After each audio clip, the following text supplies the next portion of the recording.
right, Horrorheads, welcome to the first annual Horror 365 Year in Fear Awards. I am joined today by none other than Ian, the Wolfman. Give him a big ow! What's up, everybody? The man with the plan, the anesthesiologist himself, Swift Knox. What is going on, gentlemen? Looking sharp today. I thought, this is the case.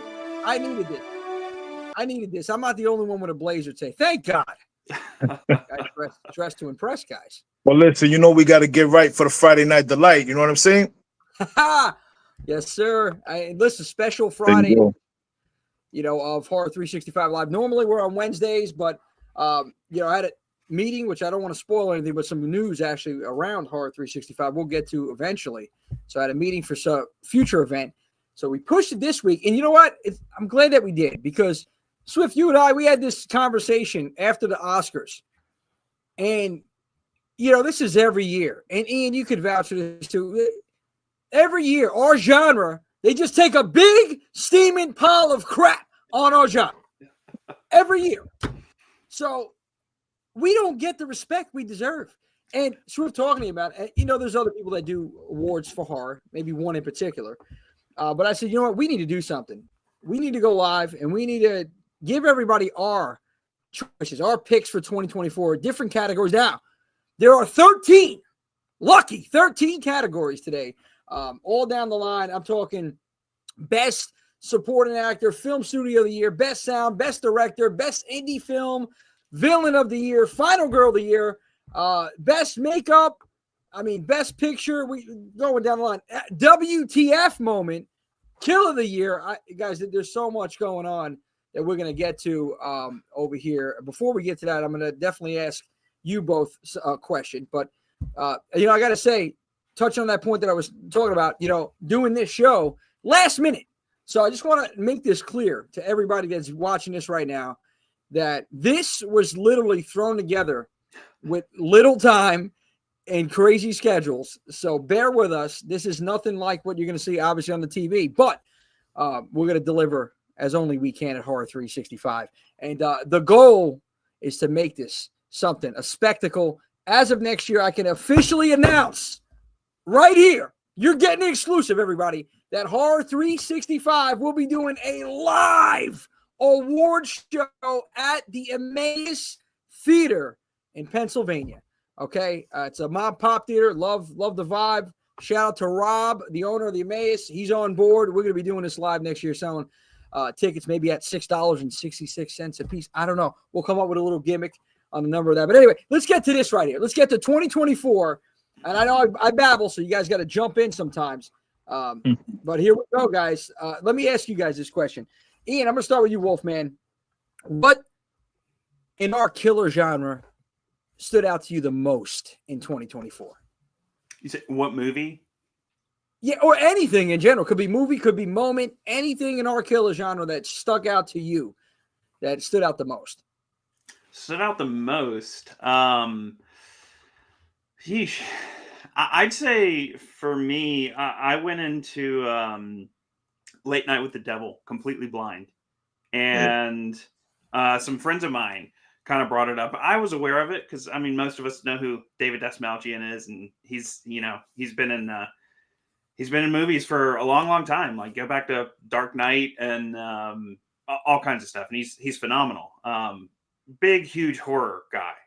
Loves the fans, loves the genre. And I'd heard of the movie, but it was just kind of spur of the moment. Some real good, like, family friends of mine were like, hey, like, you want to go see this movie? And because they showed it like one day in theaters, just one day initially before it got, released to streaming. And I was like, yeah, sure. What the hell? And was blown away seeing it on the big screen. Theater was packed. It was a one-day, like, one-off showing. And then that movie blew up. So that was really cool to, like, get in, like, right before, that the inception of it, essentially. So that really was a big takeaway for me. But 2024 was just this massive year of horror. Stuff that just came out of left field, like Long Legs. Terrifier 3, we'd been waiting on that for ages. We get the horror adjacent, but Beetlejuice, like that comes back after 36 years. So there's so much to talk about, and I don't want to dip into everything just yet. But I think my big takeaway last year was definitely Late Night with the Devil, for sure. Sick. Late Night with the Devil. Oh yeah, and we're gonna get to that one. Swift, talk.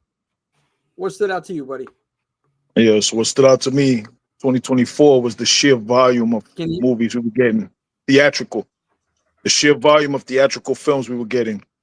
It was pretty much, for a little stretch, we had movies coming every Friday. Every Friday, it was a new movie coming out, a new horror movie, and it was a good time. I lived in the movie theater 2024. Oh, we got Jimmy the Jet in the house. Jimmy 2 times. Jimmy the Jet. Oh, we got G. What's up, G? Yeah, is in the house. Thanks for coming, everybody. Yeah, I want to shout everybody out. So in between, I'm sorry to cut you off, Swift, but in between the announcement, the categories and then the winners, I want to also, not only us in our opinions, and I know, Swift, you're going to throw out some of the nominees for the categories, but I want everybody else in here to engage, and I want you guys and girls goyles and ghouls, as I call them, to give me your input on these topics here. But yeah, we have quite a few people chiming in. Haley, we got Haley Freeman. Haley. Oh, Mondo, our very own Mondo Doc.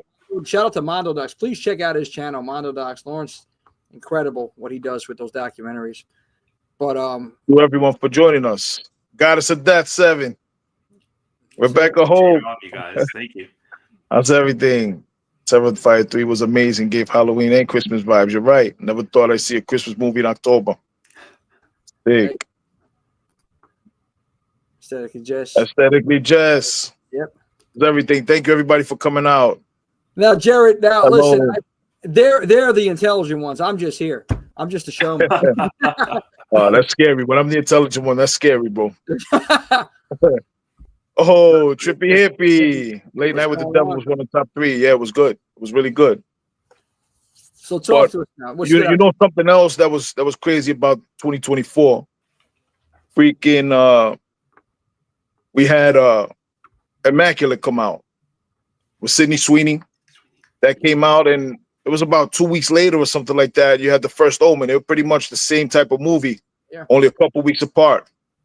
It was listen, it was crazy. It was an intense and hectic release schedule for horror films, and I loved it. I loved it all. I just loved the creativity and everything that was taking over 2024. It was a great thing to see. And it was it gave you something to look forward to every week. And I feel like absolutely that's where we're at the past few years, right? With horror, we're at this stage again where it's like, what is a new movie? The Monkey just recently came out. Now The Woman in the Yard, I think is, there's quite a few films on the horizon this year. But I think we should get into it, gentlemen. We have 13 categories. I think we should start it up. And what a good number. Yeah, what a hell of a number. Pun intended. But I guess let's get into our first category right here. All right, so Best Supporting Actor. Now, I know, Swift, you had some of the nominees in that category. If you want to throw some out, if Ian, Swift, you guys absolutely. Yep. We have Sue from The Substance, played by Margaret Qualley. That was a big one. We had Andy in Alien Romulus, played by David Johnson. Another great supporting character. We had Professor von Franz in Nosferatu, played by Willem Dafoe. And another one was the Demon in Strange Darling, played by Kyle Gallner. Kyle Gallner.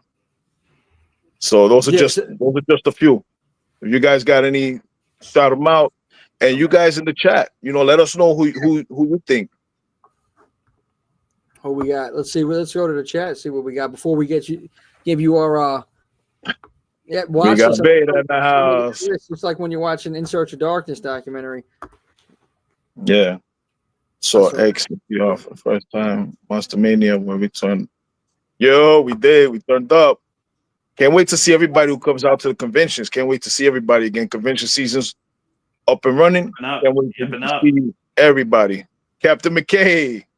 Andy was great. Basically had to play 2 roles depending. Yes. That's very true. Absolutely. Love Strange Darling. Val is a great guy. Strange Darling was listen, I love that flick. So many. There was really so many. You've been waiting. Oh, I've been wanting to see the substance. Check it out. Check it out. So I think supporting actor, there was so many really good options to choose from. And, and again, I want to say this in case you're just chiming in or tuning in right now. This is entertainment subjective. I've always said that. So this is really based on our picks and who got the most votes. And there were other people thrown into the mix here. Before I unveil who we at our 365 decided who the best supporting actor was of 2024. Ian, anything you want to throw in the mix for this category? So I think, Andy and Alien Romulus. He was one of my favorite characters in any movie of last year, and Romulus was a big movie for me. I'm a huge Alien guy, and to our viewers' point, sorry I forgot your name. He basically played 2 parts, and I saw Alien Romulus twice, 2 nights back to back. Went with a friend and then went with my brother because I enjoyed it so much, and he was my big takeaway because he played 2 parts. He played like the good kind of calm, collected, and then he played that he's working for the company. Just a brilliant performance. But Margaret Qualley as well. Like I just watched The Substance for the first time a couple weeks back. I was waiting to get the 4K. I missed it in theaters, kicking myself for missing it in theaters because it is. And I mean, Demi Moore and Margaret Qualley, like it's an event movie. Oh yeah. And if you guys have not seen it, it is something the likes of which we've not seen. And Margaret Qualley, she's someone I've been familiar with for a while. She's her mother's Andy McDowell. If Groundhog Day fans, anything like that, that's her mom. She was in The Leftovers on HBO, and she's one of she's in Once Upon a Time in Hollywood. So she's been showing up a lot, but those 2 for sure. I kind of my vote for that I submitted on the team was Bill Skarsgård as Count Orlok, because he was I kind of put him as supporting actor because I did a little bit of research, and he did not get top billing for Nosferatu, so kind of by default, like he would be a supporting actor. Bill Skarsgård is modern day horror royalty. You get Pennywise, and he's been in so much. He's a great actor, Bill Skarsgård. Yeah, he's phenomenal, and the way he transformed into Count Orlok, and a lot of it's makeup, but a lot of it was method, and he's known not to break character. His voice, like I don't know how he found that voice. He was mesmerizing. I love the classics. So the original Nosferatu is like a god tier film.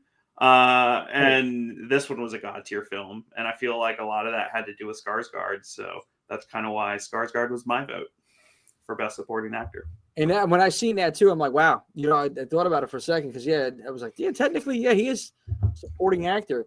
Well, you guys ready to unveil first category here, best supporting actor of 2024 as per Horror 365. We need some sort of a drum roll. Let's get it. Drum roll sound effect. What do we got here? And it is. Yes. Wow. Wallet as Stu and The Substance. We don't need any more drums. Yeah, give me the cheer, baby. Give me Jason a little slow and the cheer effect. That's what I'm talking about. All right, yeah, she deserves it. Yeah, that's right. He Second does. round, baby. Second round. Okay. See, this is what I guess it just Awesome. it's infinite. Awesome. I gotta take the loop off of here. But yeah, they want to keep going. They keep going. Somehow it's the Yeah, same kind of listen, shit.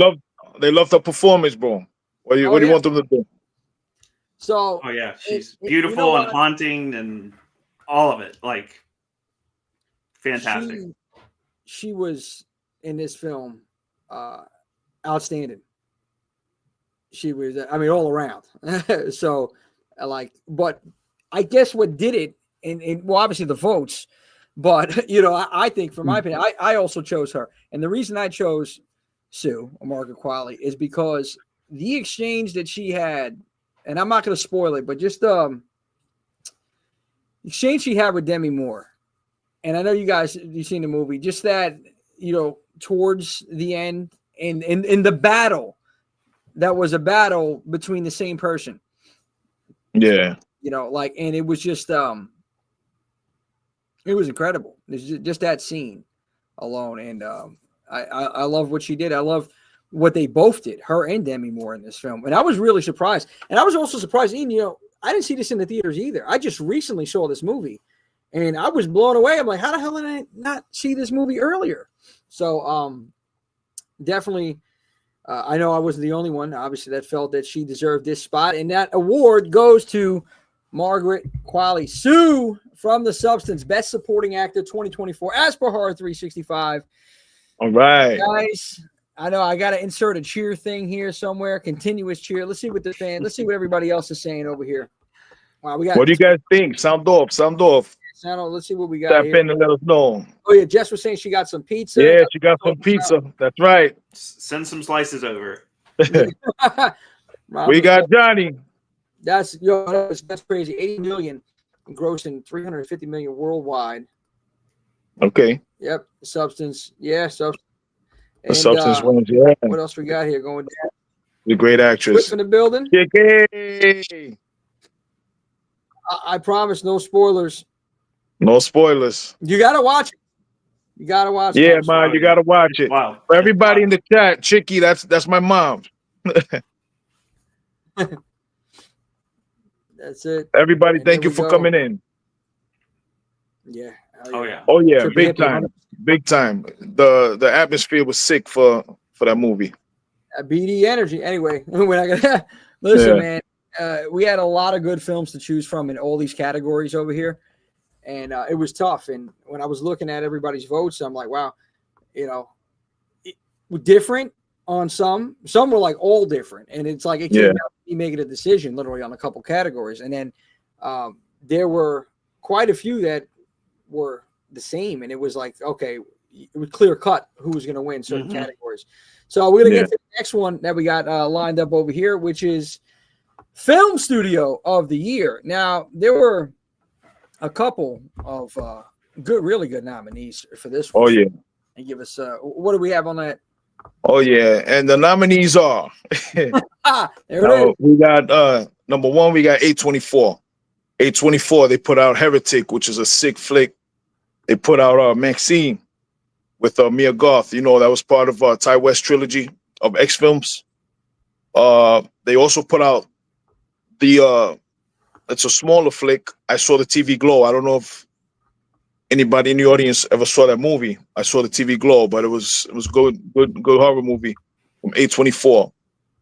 We also got Paramount Pictures. You know, let's go big studio right now. They put out A Quiet Place Day One, which had some very good action, very good acting, good flick, blockbuster. They also put out Apartment 7A, which is the prequel to Rosemary's Baby. I used to live in apartment 7A in one building. Yeah, listen. Oh, now it all makes sense. Yeah. It's all coming clear. No, I mean, it was anyways. Yeah, 7A. Listen, and then they also put out Smile 2, Paramount Pictures. So you know they put out some solid hits. Smile from the Wolfman. Oh my God. Let's don't look now. I'm dead. Yeah. We also got Universal, one of the nominees. They put out Abigail. They put out Nosferatu through Focus Features, and they also put out Speak No Evil through Blumhouse. Mm-hmm. Mm-hmm. So you got some hitters, and then we got Neon. Neon was fucking busy. Sorry, Neon was busy in 2024. You know, they put out Long Legs, they put out Immaculate, they put out Cuckoo, and you know, those are the studios that I put up there. More, if anybody has any other studios that were really kicking butt in 2024, you know, let us know. Sound off. You know, I gotta say this.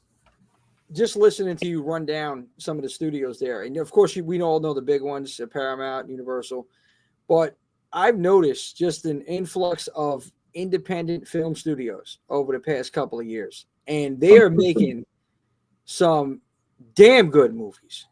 They really are.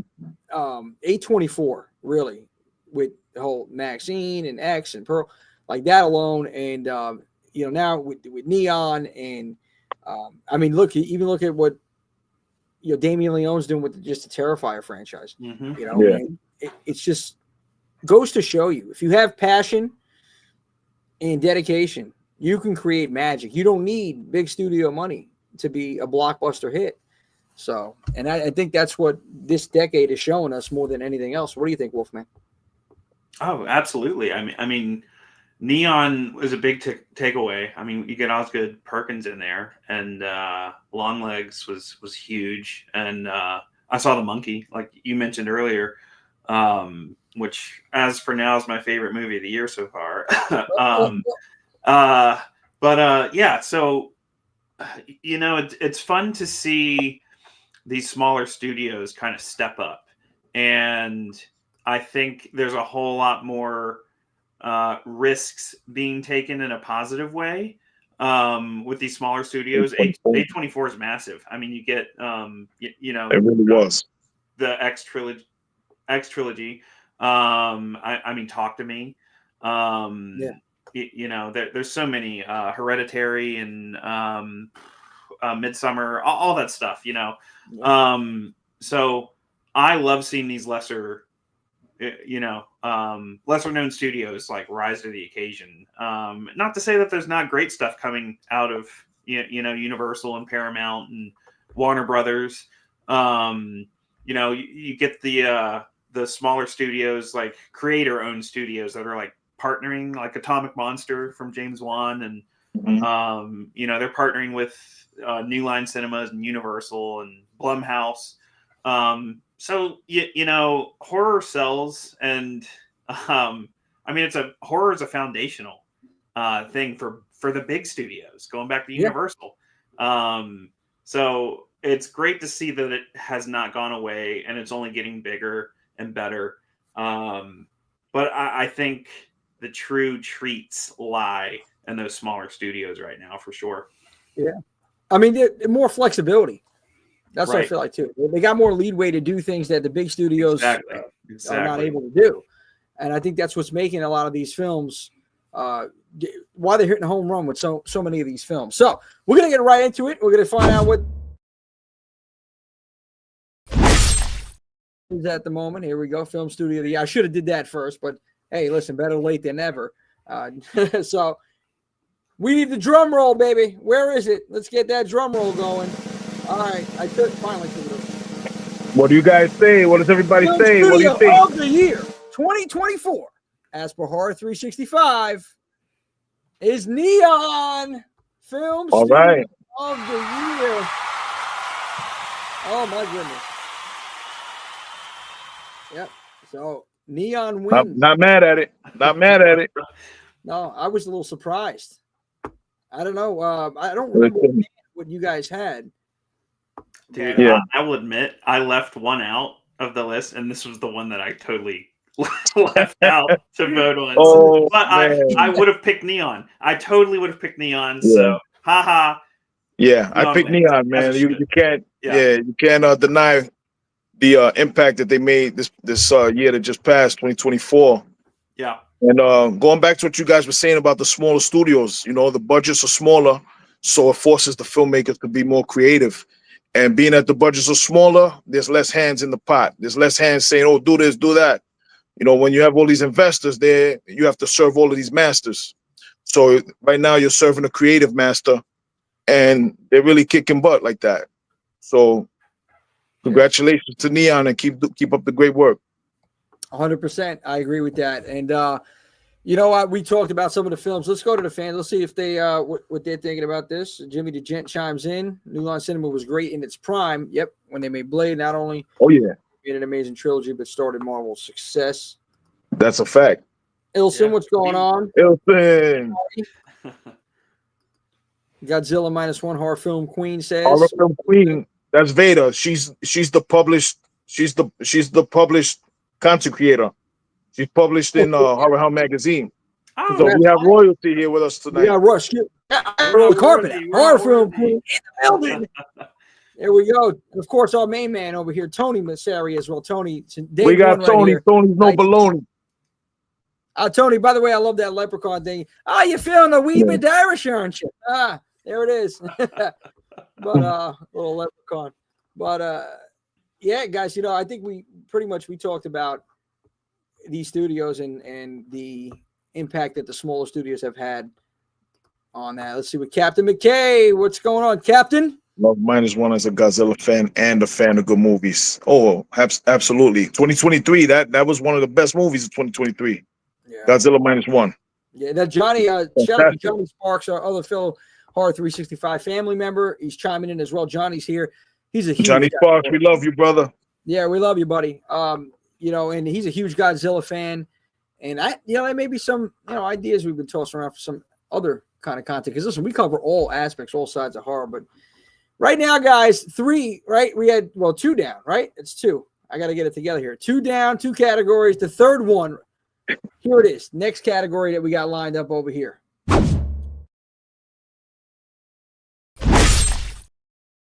Best sound design. So when I think of sound, music, scores, and movies, it is so crucial. It's so important to a film.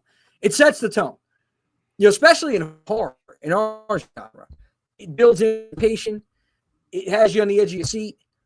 Without that, if you think about it, right, if there's no sound to some of these horror films that we watch nowadays, it's like, what am I watching? What's going on? You don't feel nothing. You see somebody slowly walking down a dark alley or in a hallway, and it's like, all right, well, you wouldn't, if you watch it without the sound or mute the TV, it's like, well, you're not scared of that. You're just somebody in a hallway, whatever. But those jump scares, all that sound behind it, and the anticipation, the uneasy feelings that you get in horror films, it's because of just incredible sound design people and what they choose to put in these films, just to set the tone and everything like that. Now, there's been so many horror films throughout the years that really had just an incredible scores and soundtracks. What are some of your favorites? Wolfman, Swift, anyone? Whoever wants to your point about the importance of sound, and that's all encompassing. Like, I mean, how they utilize sound effects, how they utilize score, soundtrack, what have you. When back in 1978, when they filmed, when Carpenter made Halloween, he had, the initial cut of the film, and I don't know if it was Deborah Hill or I'm assuming it was Deb Hill, or it was one of the other producers involved. They watched the cut and she was like, I don't know, man. So it took him 3 days, I believe is the story. It took him 3 days to do the score, the infamous John Carpenter's Halloween score. Put it in the film, showed it, and was like, this is the most terrifying thing I've ever seen. So, to your point, Jimmy, you're, watching these movies and, some monster slasher villains walking down a dark alleyway, and you're like, oh, it's quiet. I mean, that's kind of creepy, but you had that gut-wrenching sound in there, and it is the most essential part of the full picture. So sound is just, I mean, it's what really makes a horror movie a horror movie. Jump scares, which I love. I know in the age of A24, a lot of people are like, jump scare, you don't, but man, dude, a good jump scare, you can't freaking beat it. So music, sound, it is all so freaking important. So that's why I'm sure we included it as part of the list. I'm trying to think what what the best. I think I went Nosferatu. I think Nosferatu was such a big. The sound was sprawling.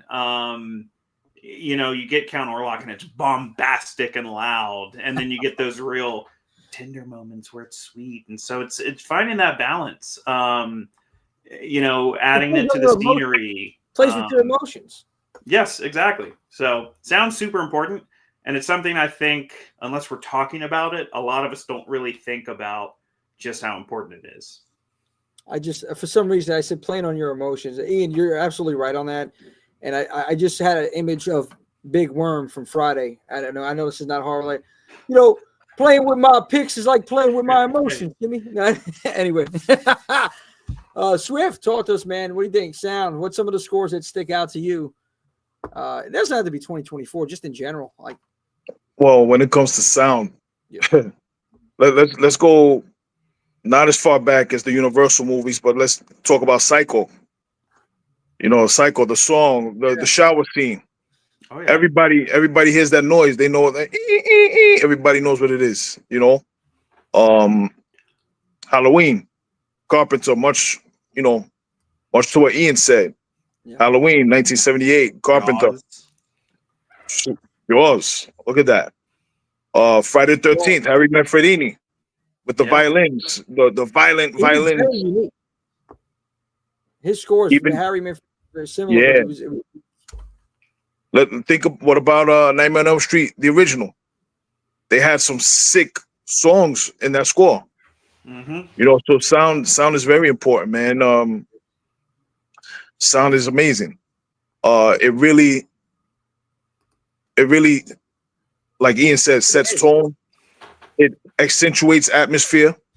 Yep. And it gives you something that you won't forget. When the movie's over, you remember that, you remember in your head, So you're scared walking back to your car because of the sound. Yeah, that sound is what you keep hearing back, playing back. Another movie that, and you guys brought up some really good movies here. You talk about Jaws and Halloween, Psycho. I was thinking of The Shining. Oh, yeah. Oh, my God. That 100%. movie, just the it's tone. Like this encroaching, yes, darkness that's starting to surround you. Yeah.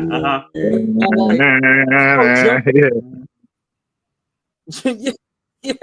I mean, who wouldn't go mad just listening to that score? I was like, Wendy, darling, you start losing your mind just hearing that.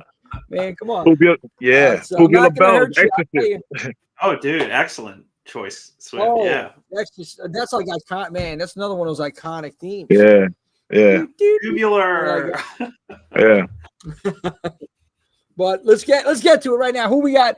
Best sound. Okay, where's the drum roll, baby? Here we go. For Here in Fear, best sound goes to. Or does it go to best sound? It goes to The Substance. It was. I'm not mad at it. Okay, The Substance wins. Here we go. A little. See, this is. There we go. A little cheer action. Substance with the W. This another one. It was real close between The Substance and Nosferatu, actually. And Substance. Here's why I think The Substance jumped ahead. You get the scene, and this isn't super spoiler.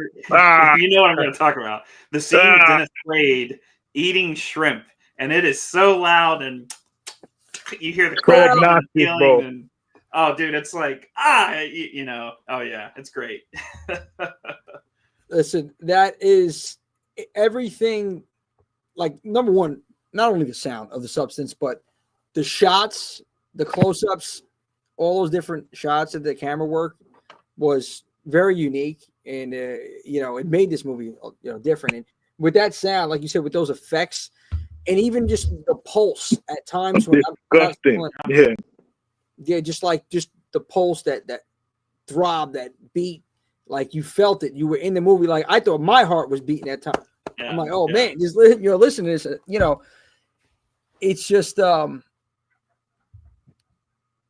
felt like I was in the film, at times. And then, like hearing, like you just said in that moment, I'm not trying to spoil anything. That's why I'm like hesitant on what I'm saying.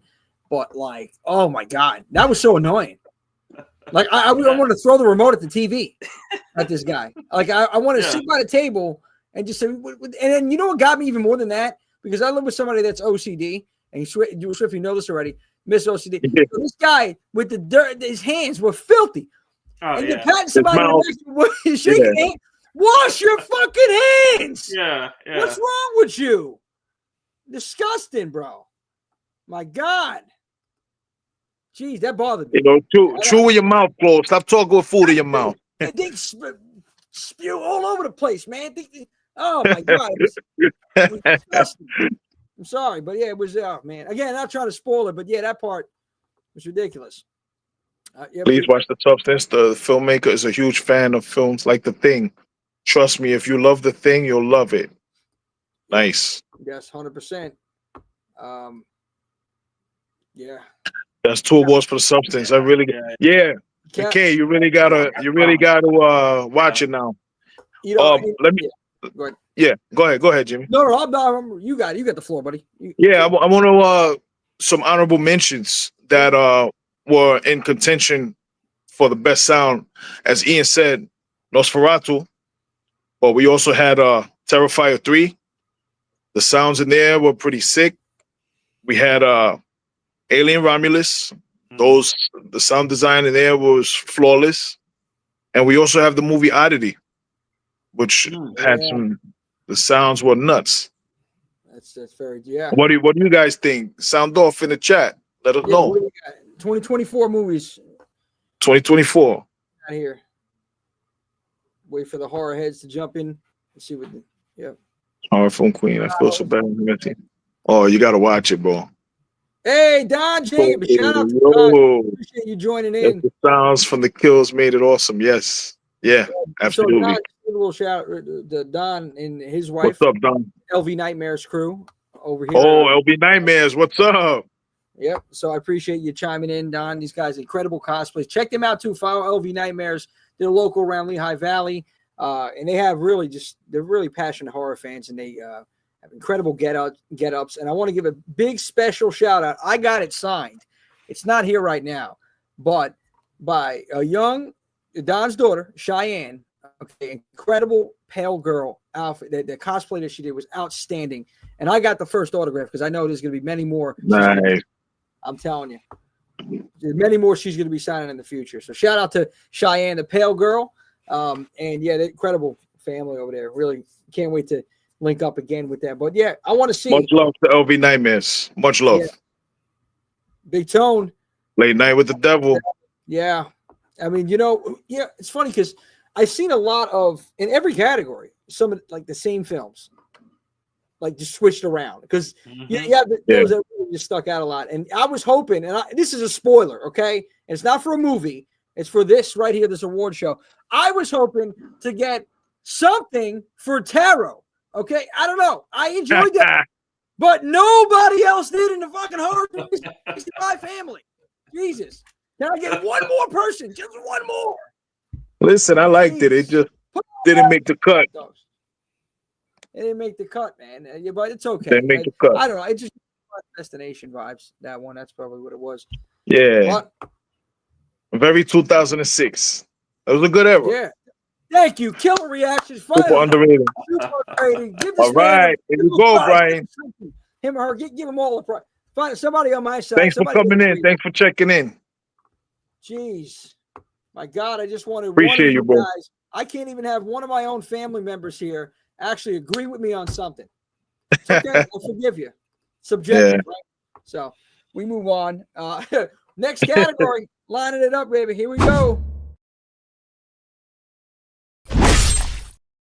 Best visual effects. Ooh. This was a tough one. And I want to give Ian, I want to give you the floor right here. Visual effects. What stood out to you in 2024? Or matter of fact, when you think about visual effects, what movie comes to mind?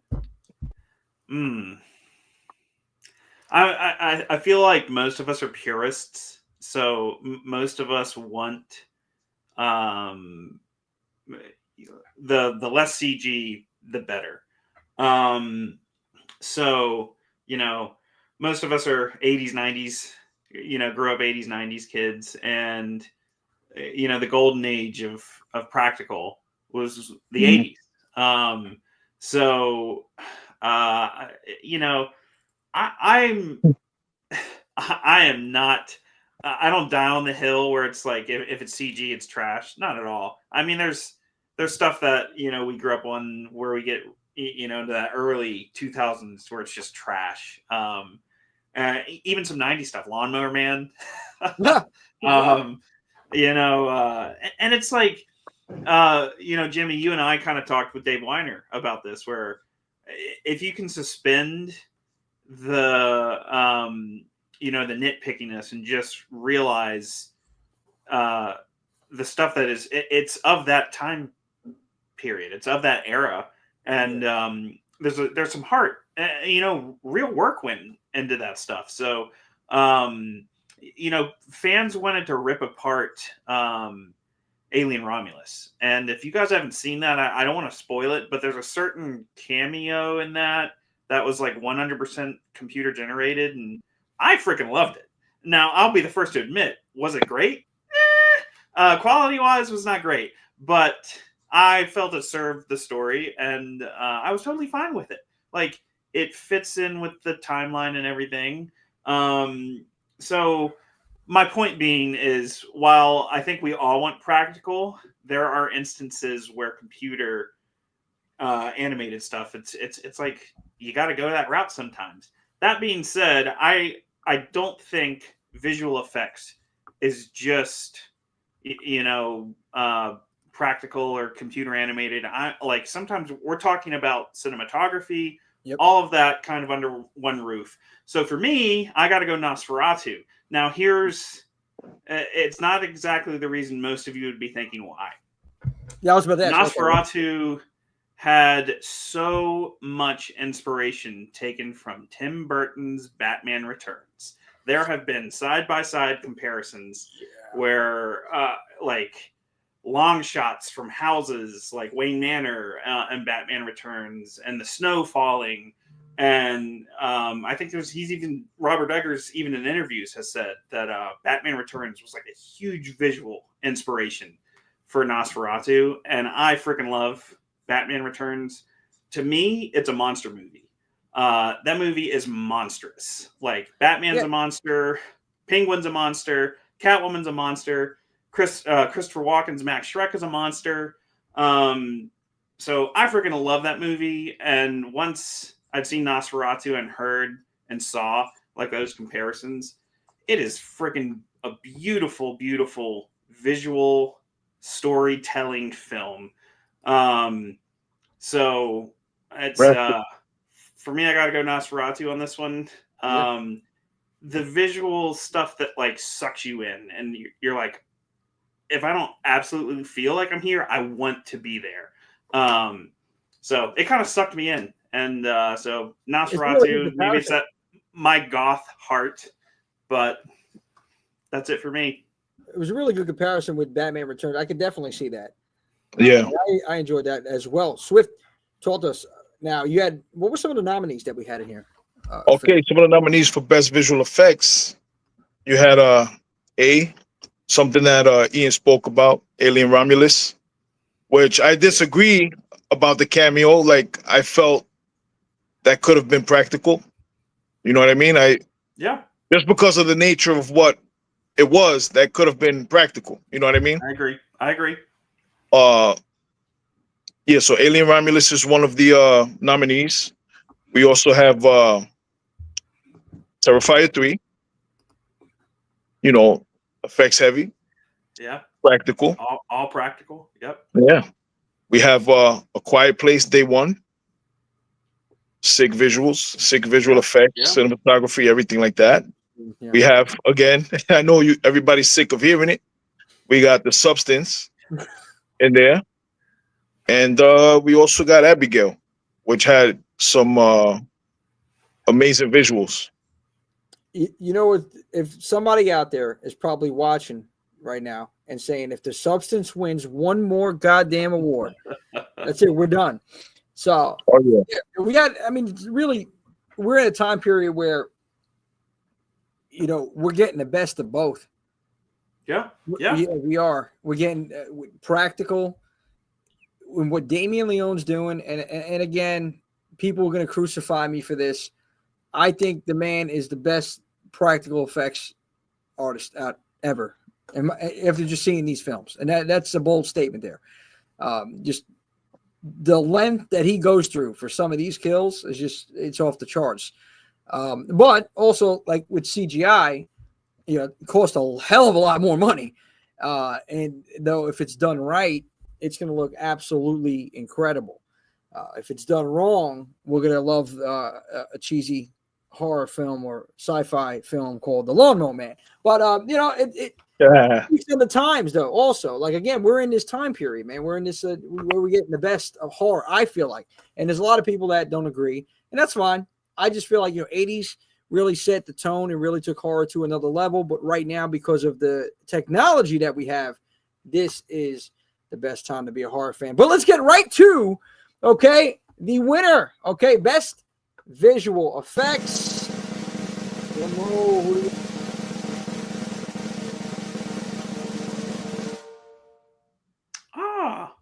Wow. W. That's Yeah. awesome. That's awesome. Listen, I didn't see that coming. Oh my God. I'll tell you, I didn't see that coming. That's awesome. That's cool. Yeah. So this one surprised me because in my mind, I was like, Terrifier 3 is winning this. But just based on the crew that we have here, Yeah. So right. What do you guys think about this? About Abigail taking the W on that? I think that's awesome. It's a big win for Abigail. Abigail was awesome, and Abigail's a Universal monster movie. I don't want to spoil too much for those of you that haven't seen it, so because the ending's definitely worth it. And Tony says, you're not wrong, Tony. The Substance being Adult Awards. I heard that Demi Moore and oh my God, see, I'm already bad with names. Margaret Qualley. So yes, Margaret Qualley. Thank you so much. They're going to be at the Exotica Con, but anyway, continue. You get a great cast of characters in Abigail. It's a real original idea. I mean, I'd say 98% of it's practical. I mean, it's a batshit crazy movie. You know, and the sets are awesome. The lighting's great. How they filmed it, like it's really claustrophobic. It's one of those like oh shit, like worst case scenario movies. Wow. Favorite, yeah. So it was a lot of fun. Yeah, it was. I feel like Abigail kind of went under the weather because I mean it was literally they like announced it like two or 3 months before it came out. But Abigail's great, and I'm glad we got a win for Abigail. That's huge. So awesome. Love it. Awesome. I was, I'm surprised. That was a big surprise though to me. But I'm happy. I'm happy that Abigail got that W over there. Best visual. Thank you guys who voted for Abigail. Thank you. Yeah, thank you all. What do you guys think? What are you guys thinking about Abigail? Wait, I know. Man, I'm so happy it won, man. I'm sorry. You're good. I've dropped it 3 times. I'm bringing the trash. I'm supposed to be trying to bring class. I'm bringing the trash over here. But yeah, I'm happy. Abigail, I loved it in the theater. The effects were sick, action packed. It was funny. Yeah, it was everything. It marked off. It checked all of the boxes that you want if you want to have a good time in the theater. And the only misstep was I think in the trailers, and which trailers do all the time now, it showed too much. Sure, too much. It really showed. They could have marketed that as a crime film. And the payoff in the theater when you were watching it would have been sick. Oh yeah. Yeah. But I guess they're trying to let you know, listen, this is a horror movie. You know, Yeah. it could have been an abduction film, you know, a horror action abduction film, crime film. And I mean, I really think that was a misstep. I really think that was a misstep. They showed too much in the trailers. Dancing. Yeah, no, they did. Yeah. Listen, that young actress, she did such an amazing job. Again, you guys already know by now, if you've been tuning in at least 1 week, I'm horrible with names. But yeah, she man, outstanding. In the music, am I wrong on this? I gotta go to the Universal Monster Specials. That was that Dracula that was from? Oh, No. yeah. It's Tchaikovsky. It's Swan Lake, Act 2 of Swan Lake. So that's like foundational. That was the opening credits music for 1931 Dracula. They also used it in Murders in the Rue Morgue, which was 1932, and the third one was The Mummy with Karloff, 1932. They used that. So yeah, even in the trailer, like you have, you know, her Alicia Weir was her name. You know, they have Swan Lake playing. So it's kind of it's this giant like homage to Swan Lake and how important that was for the foundation of Universal. Mm-hmm. Yeah, no, I'm like, I definitely heard that in Dracula in the beginning of the Dracula. Yeah, but it was more than one movie. But yeah, you're absolutely right. So big win for Abigail. We're gonna move on to our next category right here, which I believe is category number 1, 2, 3, 4. This is 5. This is the 5th one right here. Rolling on, and here's the next one. Best Director. Now there was some really good nominees for this one right here. Swift, give it to us. What do we got? What were some of the nominees for Best Director 2024? All right, but some of the nominees for Best Director, you had Lee Daniels for The Deliverance. You had Damien Leone for Terrifier 3. You had Ty West with Maxine. You had Robert Eggers for Nosferatu, however you say it. And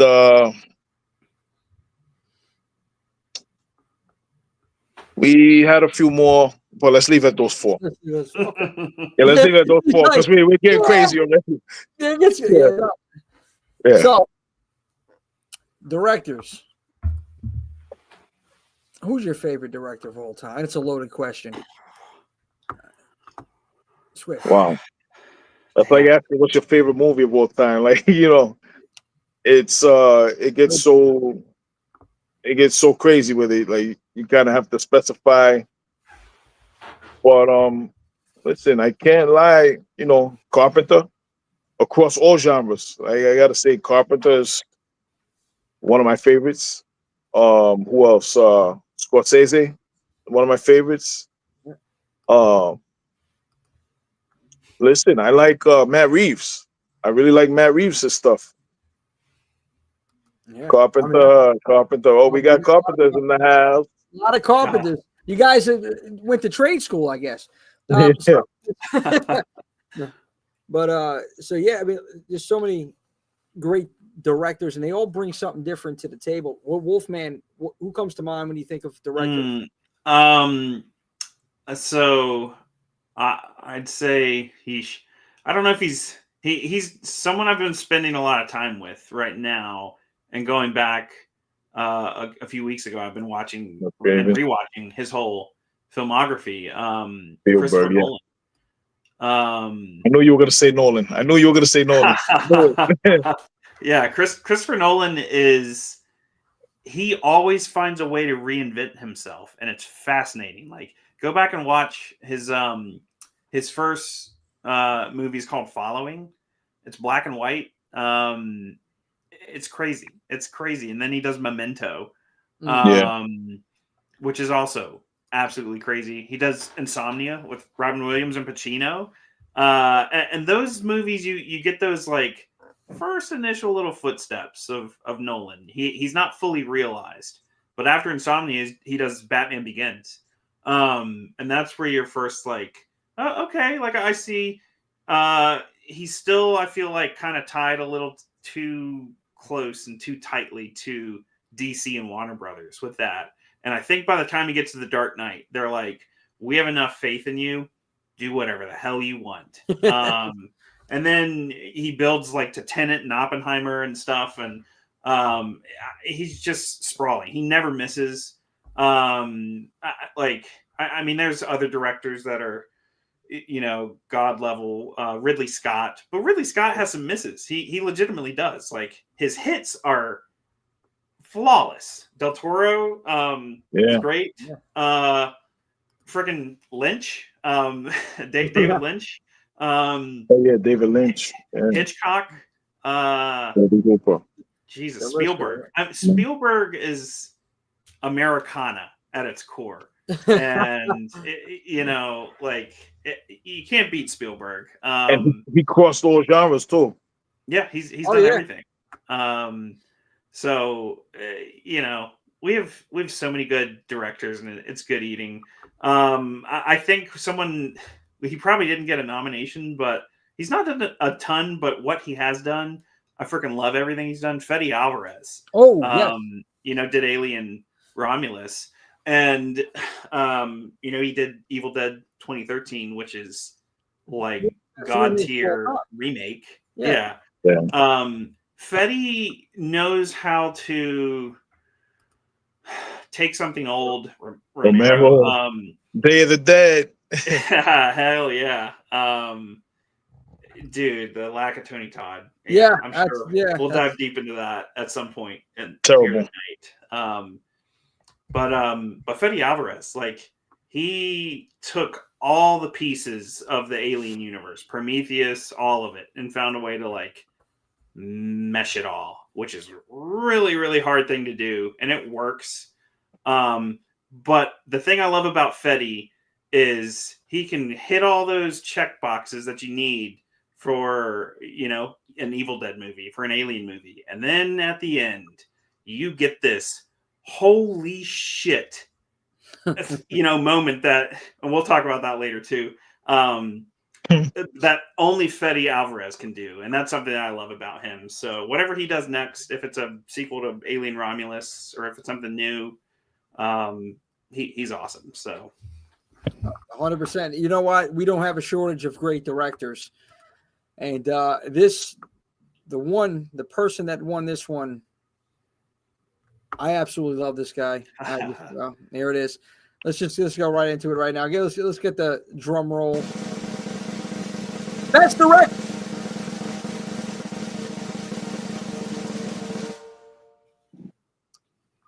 Robert Eggers. Okay. Go. No surprise here. There we go. Congratulations, Mr. Eggers. Eggers, you get your award, Mr. Oh, man. Nosferatu. I mean, before this one, for me, The Lighthouse. Mm-hmm. That movie, oh my God. I felt like I was number one back into out of the 30s, maybe. I don't know. Just the black and white, the whole the ambience, the movie in itself, way different for when it was released, and it just I enjoyed it very much. Not to get into the Lighthouse, but like this one right here, Nosferatu. And I believe, Wolfman, this was one of your. This is who you picked. I know Larry Lawrence. Shout out to Mondo Docs. He's watching here somewhere over here. Yeah, of course. Yep. I think you also picked. You might have not picked him. I don't know. You saying, yep.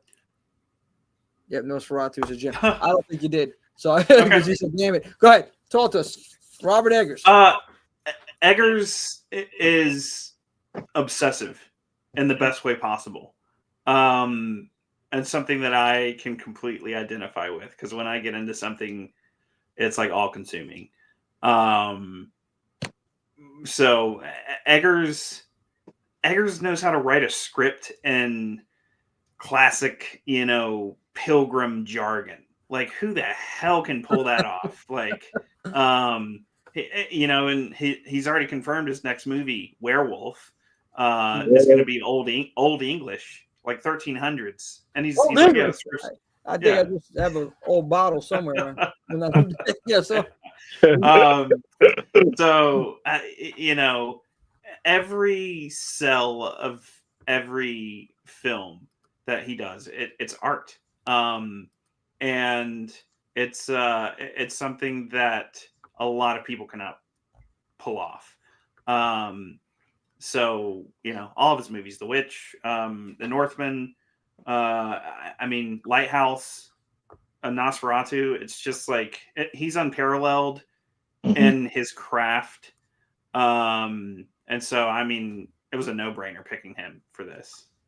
Yeah. The thing about Robert Eggers, he really transports you to the period in which his film takes place. You're there, and he's really good at that.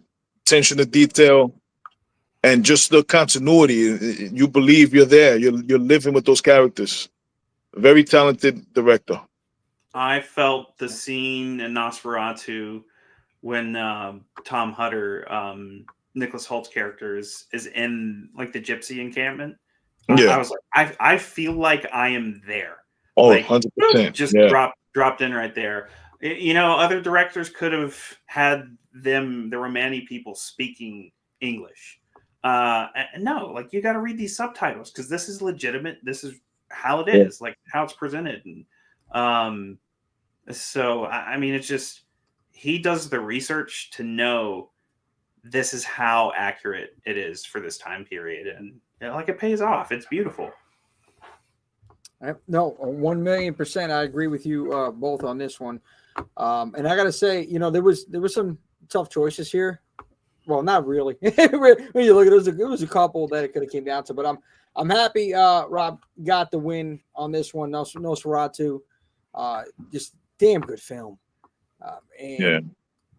Also, spoiler, it is a nominee for a few other categories. And that we're going to be coming up with right now. And we're going to get right on to the sixth one right now. I believe it's number 6, right? 1, 2, 3. Yep, we are. Yep, here we go. Next category. Best indie film. Oh, boy. Now, somebody asked me on the team, well, independent film, you mean like a B movie? It's not a B movie. It's just not big studio. We're not talking like it's not Universal, not Paramount. It could be like A24 or a Neon film. So we had some really good nominees for this one. Swift, give them to us, buddy. What do we got? What were some of the nominees? And the nominees are I Saw the TV Glow, Terrifier 3, Late Night with the Devil, and The Substance. Again, for those just tuning in, you gotta. Substance is chucking, man. It's a ball hog. I'm telling you, a lot of good indie films. I mean, now this goes back on what we were saying earlier. Like independent films now and film studios are just picking up, man. We're getting more content than we can absorb. It's just like it's an overflow almost of content. So never a shortage nowadays. And most of them, the incredible thing is most of them are watchable. Most of them are like actually pretty damn good. And we had some really, really good ones in 2024. Guys, what were some, or just one of your favorite indie films from 2024? Strange Darling. Strange Darling. And why Strange Darling? What did it for you? The way it was laid out. It's kind of hard. I don't want to speak too much about it because I want everybody, if you haven't seen that film, I want you to go in blind. I want you to go in, don't watch any trailers, don't read any synopses whatsoever. Just go into the flick to watch a good film. I don't really want to talk too much about it, but take my word for it. You will not regret it. You'll thank me. You'll say, yo, you know what, Swift, thank you for telling me about this. So you're welcome. Yo, thank you. Spoiler, you did. You told me about this, and yep. I'm not gonna spoil it. But I think the only thing that I'll say about Strange Darlings, I think that's the one that Giovanni Ribisi was cinematographer on, which is awesome. So that's really cool. I know that was kind of like a big selling point. I spoke a little about Late Night with the Devil earlier. That movie's just so vastly unique, and it's presented like a documentary essentially of footage from this late night 70s. For those of you that haven't seen it, it was like a fictitious rival to like the Tonight Show with Johnny Carson. So it's presented like you're watching this episode, and there's like little breadcrumb stuff that's kind of throughout the segments, and it just felt so real. Like it felt so real. It's just such a unique film, and I love these films. Like you hear nowadays, you just hear so many critics, and I don't mean like I'm talking about us. Like we criticize like, this has been done before, and nobody does anything original anymore, and blah blah blah blah. So when you get something like Late Night with the Devil, it was super unique. Frogman, yeah. Frogman, yeah. That lesser known unique stuff. It's just like that's the stuff I personally look for. And Late Night with the Devil it checked all the boxes for me. I gotta say I agree on that. I gotta shout out Lamar. Okay, Lamar in the building. Can we really still consider A24 an independent? That's a good question. They're playing with the big boys. Let me tell you. And listen, you know what they say. When you go to bed with the big boys, you're gonna feel the pain in the morning. Woo! Little nature boy for you. Oh yeah! Shout out to Lamar, man. Another incredible filmmaker right here. And Lamar, answer your phone once in a while, and we got to get you on the show. And we got to talk Who's Afraid of some upcoming projects. Definitely check out Lamar's film, guys. Everybody on here, Who's Afraid? Check that film out. Follow Who's Afraid? You can see it on Plex. Yeah. Check that. Let's see. A24. Stop being independent. Yeah, way back. Yeah, they became a biggie. They got a little big for their britches. So we're gonna get right into it. Let's see who won the prestigious Best Indie Film. Where's the drum roll, Jimmy? You gotta cue these up a little faster here. What are we doing? Best Indie Film 2024. What do we got? Oh, Late Night with the Devil. There it is. Late Night with the Devil. And we were just talking about it. And you know what? So true. You know what I loved about that film? The tone, the time period, the 70s, right? It everything. It just from top to bottom, beginning to end, you felt like you were watching. You were in the 70s again. And the whole concept was very different and unique. And well, I'm not going to spoil the conclusion, but it got absolutely insane at the end of it. And man, I just thought because of the way it was shot and the way the story went and how what they were showing us, it was different. And for me, and this was my pick on the Best Indie Film, and it wasn't only mine. Obviously, it was a couple others on the team. I thought I could not think of another film that would top this, in my opinion, independent film from last year. And I know somebody out there is saying, what about like Terrifier? Terrifier 3. Like, yeah, I love the Terrifier films, but this was different, man. This is a different feel, different story. For a second, I thought it was real. For a second, I didn't watch. I don't watch trailers and stuff like that. Maybe some teasers here and there. But I thought the whole thing was real. What do you guys think? Well, Ian, I know you spoke on it a little bit on, Late Night with the Devil. Swift, any thoughts on this one? Late Night with the Devil. I like Late Night with the Devil. I went to see it at the theaters when it opened up, and I had fun. It was a good flick. It was entertaining enough. It really felt like you were watching something from back in the day. And funny enough, I remember I recommended it to somebody, and he was like, "Yo, what is this? What are you telling me to watch?" I'm like, "Watch the movie. Just watch it." He's like, "Oh, this is some TV show." He really thought it was a TV show for real. Yeah, that's what I thought. And and I'm like, "Yo, just watch it." But I like Late Night with the Devil. David Desmalchian, he killed it. I liked it. Like I can't be mad at it winning. I can't be mad at it winning. No, not at all. Like it probably came pretty close for quite a few people in between this and Terrifier 3. My argument was Terrifier 3. We've had 1, we've had 2. And I think a lot of the deciding factor was like, I mean, it's great and it's a great indie film, but this was something so new and so different. And not to say that Terrifier 3 didn't do new and different things from the previous ones, but this was like something so vastly different and unique, and that I think that's kind of where it toppled. I think Late Night with the Devil deserves it. Yeah, different from anything we've seen in years. You know. Yeah. No, I haven't seen a film like this, like ever. Period. It just had that feel to it. And Swift again. I thought it was real.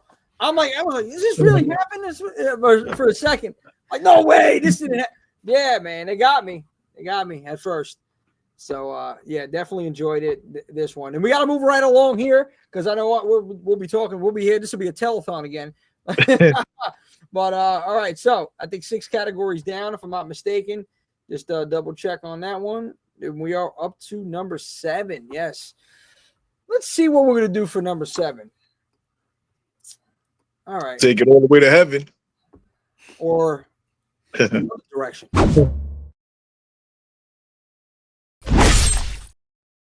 Villain of the year. Okay.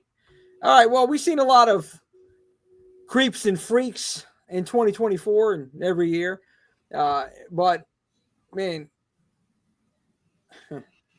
I'll go with you guys because there's a couple that really stay. I said that, and I got an image of, I'll just say it right now, I got an image of Nicolas Cage's face, long legs, and just creeps and freaks and just this guy. I don't know. But talk to us about like some of the villains that you guys enjoyed in 2024.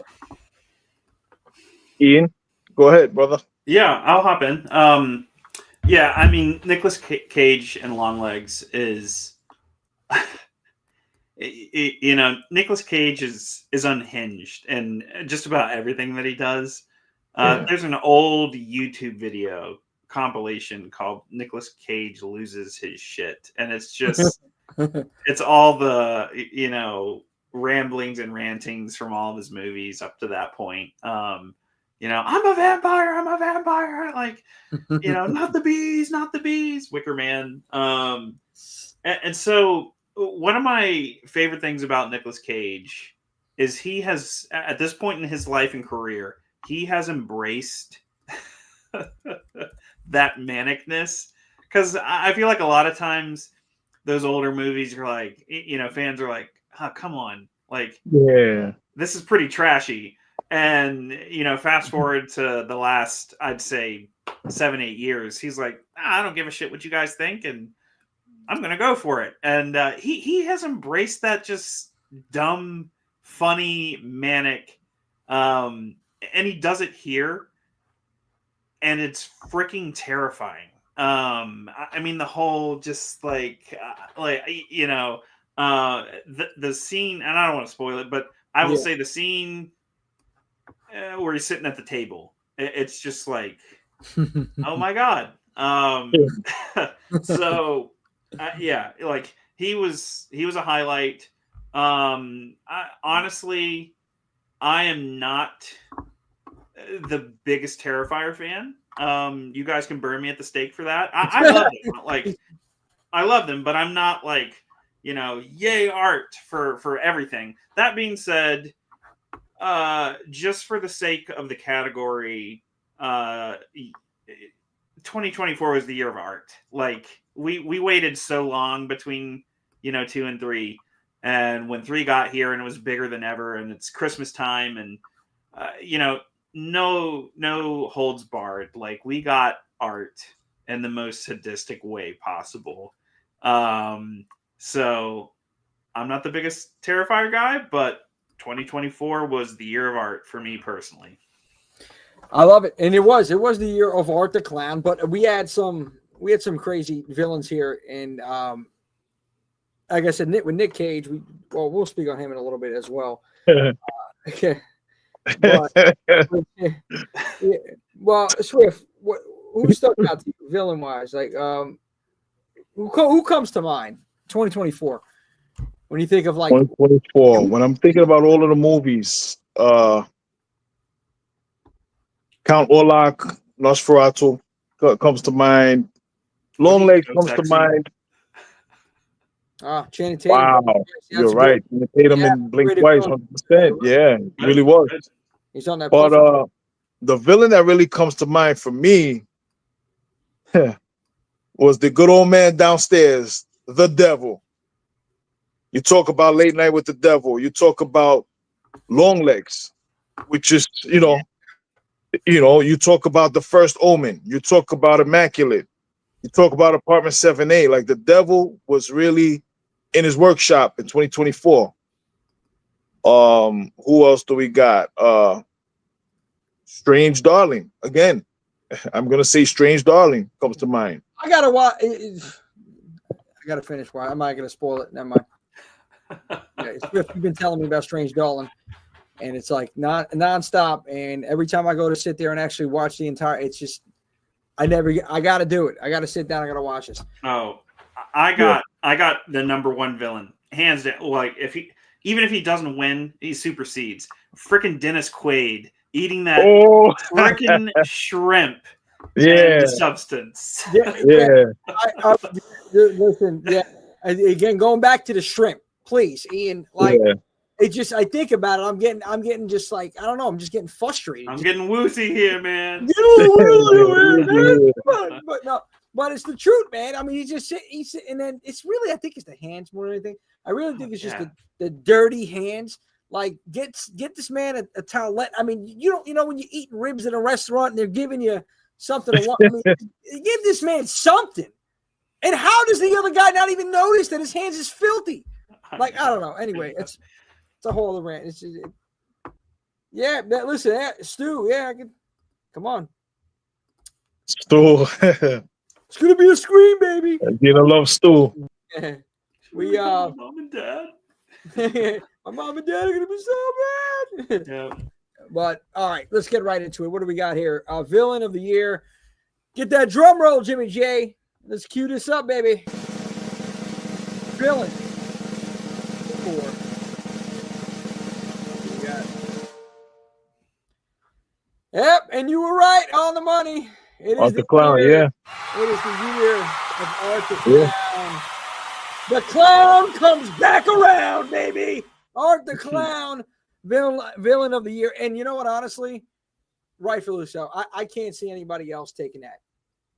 I can't. The guy is sadistic, okay? There's no easy way to put it. I mean, he just gets amusement out of torturing people. Yeah. I'd say we have not had an icon in this regard since maybe Jigsaw or early 2000s. I mean, would you even consider Jigsaw? Well, yeah.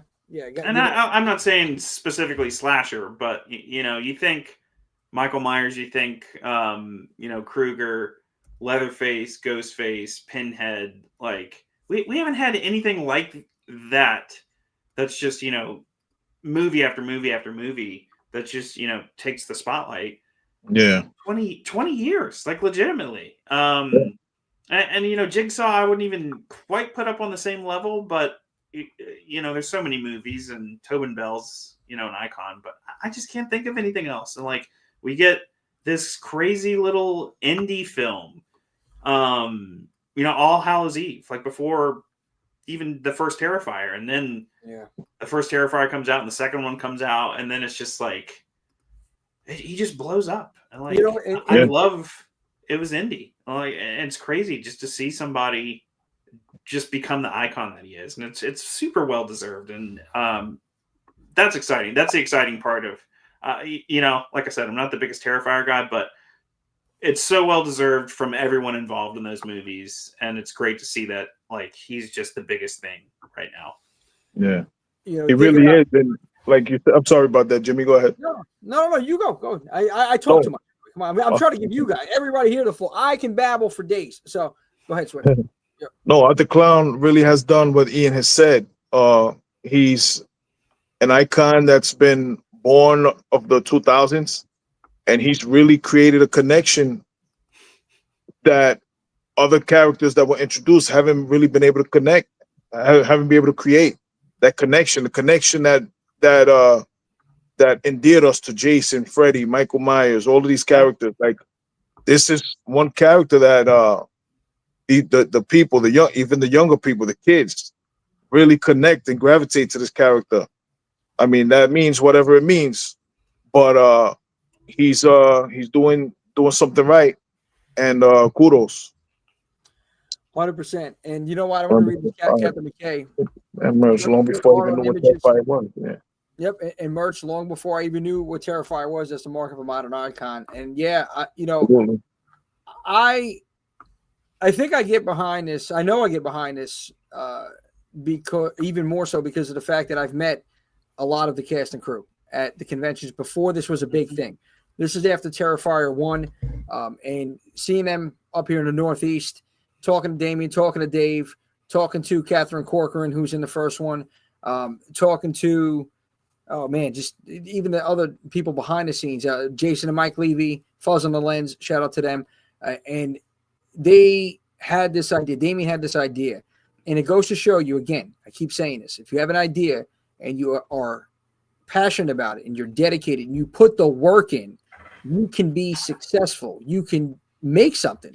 And Damien has made something huge, because not only is Art the Clown a horror icon, I'm going to call it that right now, but these are now films that we have been blessed with out of his sick, twisted, sadistic mind, okay, Damien's mind, that are really just, they're going to withstand the test of time. I mean, people are going to look at these films like 20, 30, 40 years, like, these kills are insane. Like, nobody is topping this. And that, I think, is what Art is going to be known for, the most vicious killer, the most vicious horror icon, because Damien, just when you think you've seen it all, he surprises you again. But, knowing these people and knowing what, now seeing actually even more so what the kind of person that like Damien is, and wanting to just continue his vision and not have the big studios alter it, speaks on his character, speaks on the fact that this is what he loves and this is what he's given for us, the fans. He wants us to know this is how he hit what his idea is. He doesn't want anybody switching it up. And I just love that about him as a person, but I also love the fact that, this is a crew that are just regular guys, right? That we all seen at conventions, and they started out with an idea and it blew up. So, much respect to them. And kudos to Art the Clown, okay, for winning Villain of the Year. Now, we're going to move along. We're going to go to the next category right here. Let's see. Maybe make it a little interesting this time, because who do you guys think is the Villain of the Year? If you're in the chat, tap in. What do we got? Let's see, Tony. Slashers are making yeah, Tony, I think slashers more so. Yeah, now I've seen a lot of other, like, I've noticed these movies. I haven't really watched them yet, but like so one I did, what was it? It was Time Cut. There was Bloody Axe Moon. There was another one I've seen. There's some slashers, some modern slashers or whatever. Oh, best female. Okay, so we're gonna get right into it, because we have, I think this is number 8, right? Number 7 or 8. But I'm debating right now, guys. What should we drop? All right, you know what? No, we're gonna save that. There we go. Next category.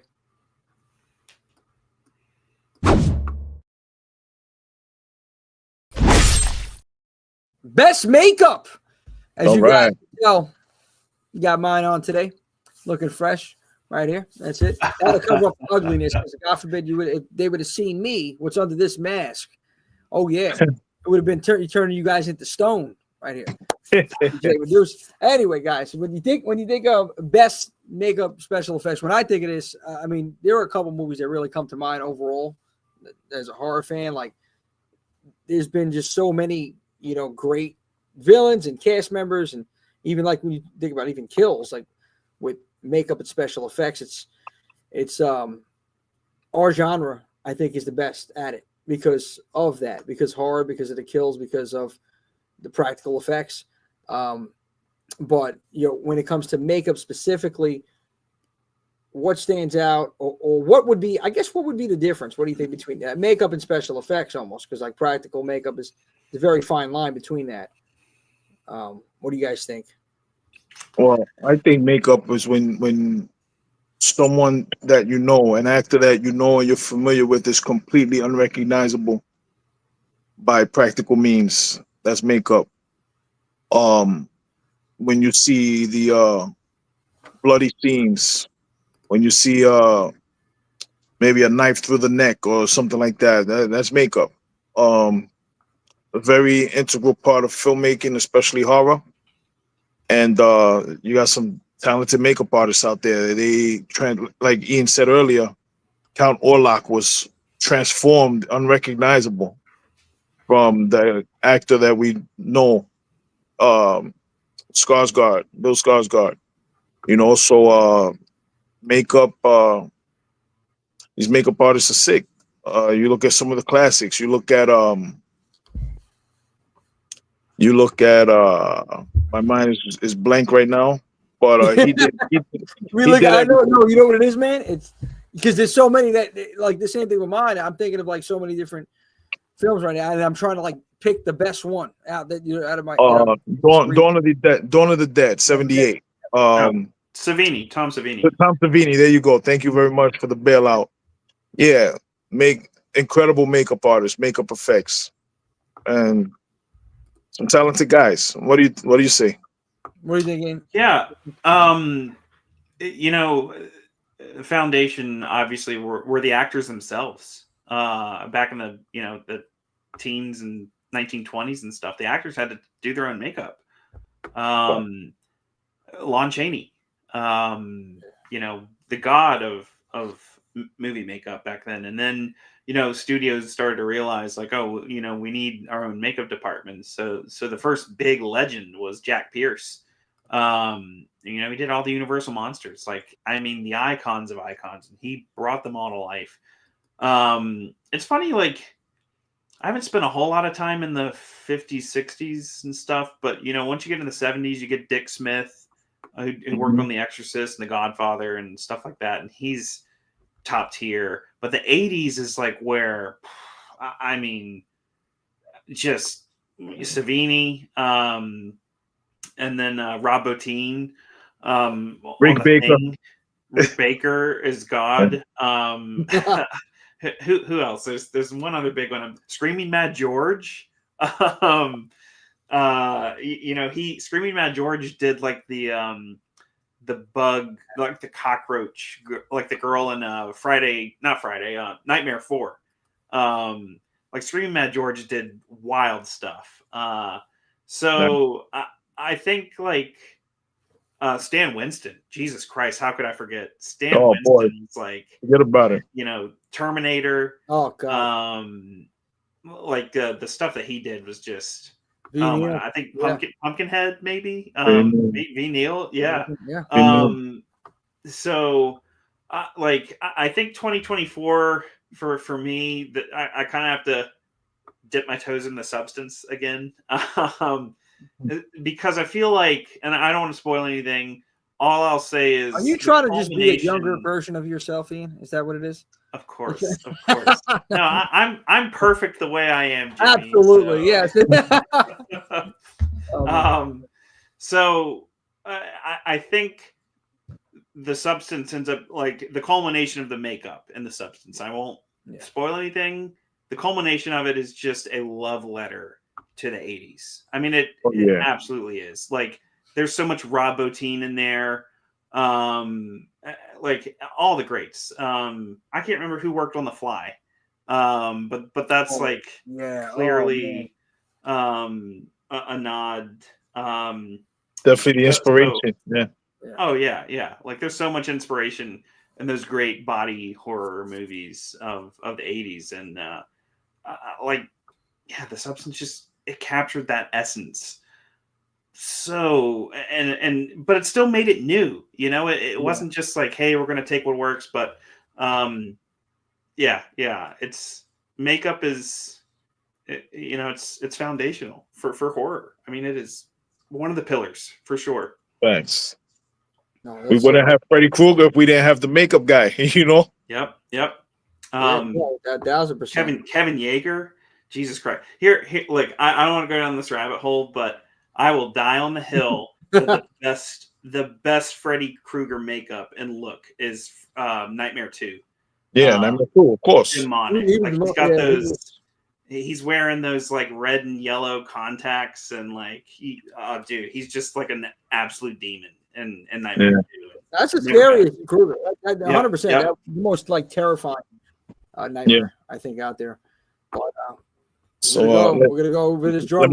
Let me read these nominees. Okay, yes. Yeah, best makeup. We have Nosferatu. We have Lisa Frankenstein. Ooh. We have Longlegs. Yep. We have The Substance, and we have Infested.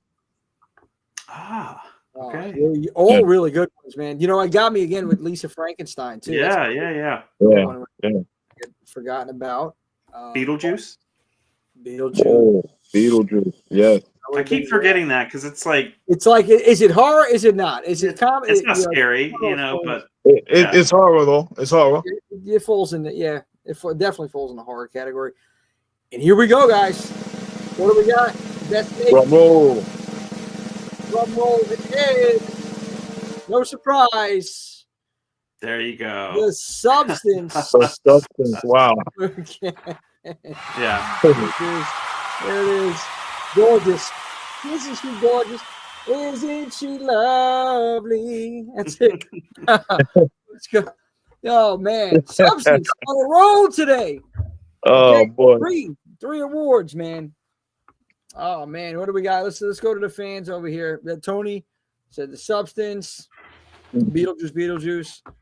Okay, she said that's it. Regina said 100% a horror film. She's gonna die. Gee. Right. I really don't think that there is an argument on this one though for best makeup. I mean, it just won, an Oscar. So who cares about those? But still, it won a Horror 365 Year in Fear Award, baby. That's what I'm talking about. That's right. Best makeup. And now listen, the only Oscar I know is Se Segundo. That's it. Se Segundo! Shout out. That's it. That's a whole. That's the only Oscar I know. So, but listen, either way, 3 times the trifecta. Substance pulled it off today. So we had. Let's look at everyone for those that even just joining in over here. So Substance had the best makeup. We have best sound and supporting actor. Okay, this is unreal. 3 right now. I mean, potentially more. I don't know. I'm not going to spoil it. We have like 5 left, guys. We have 5 left here. But I want to right now. Let me see if I can just do this real quick. And because while we were talking, I realized that something wasn't loaded up here. But we're live, so we're going to do this. And I want to do something right now that hasn't been done, that should have been done last Sunday. Okay, and I just want to take a quick moment of silence for one Tony Todd right now because they did not do this man, and there was others, but really it's Tony that stuck out. This man is a legend, okay, and not only film but theater, and I could not believe that they did not honor him in memoriam. Okay, and that really, really got under my skin with this. They always, really crap on our genre. That's one thing. But when you're going to do something like this for a man of his caliber, especially what he's contributed to film in general, not just horror, just film and theater in general, is uncalled for. So just take a moment of silence for Tony Todd right now.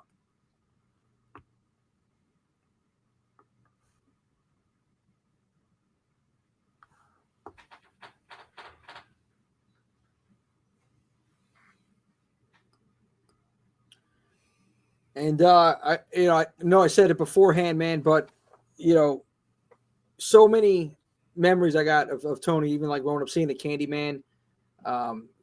Even that, like when I was younger, terrified me a little bit. His whole presence, but he had a very distinct voice. Tony did, voice actor. I loved his cameos in Final Destination. You knew not to fuck with that Mac Daddy. Okay, he was the devil, man.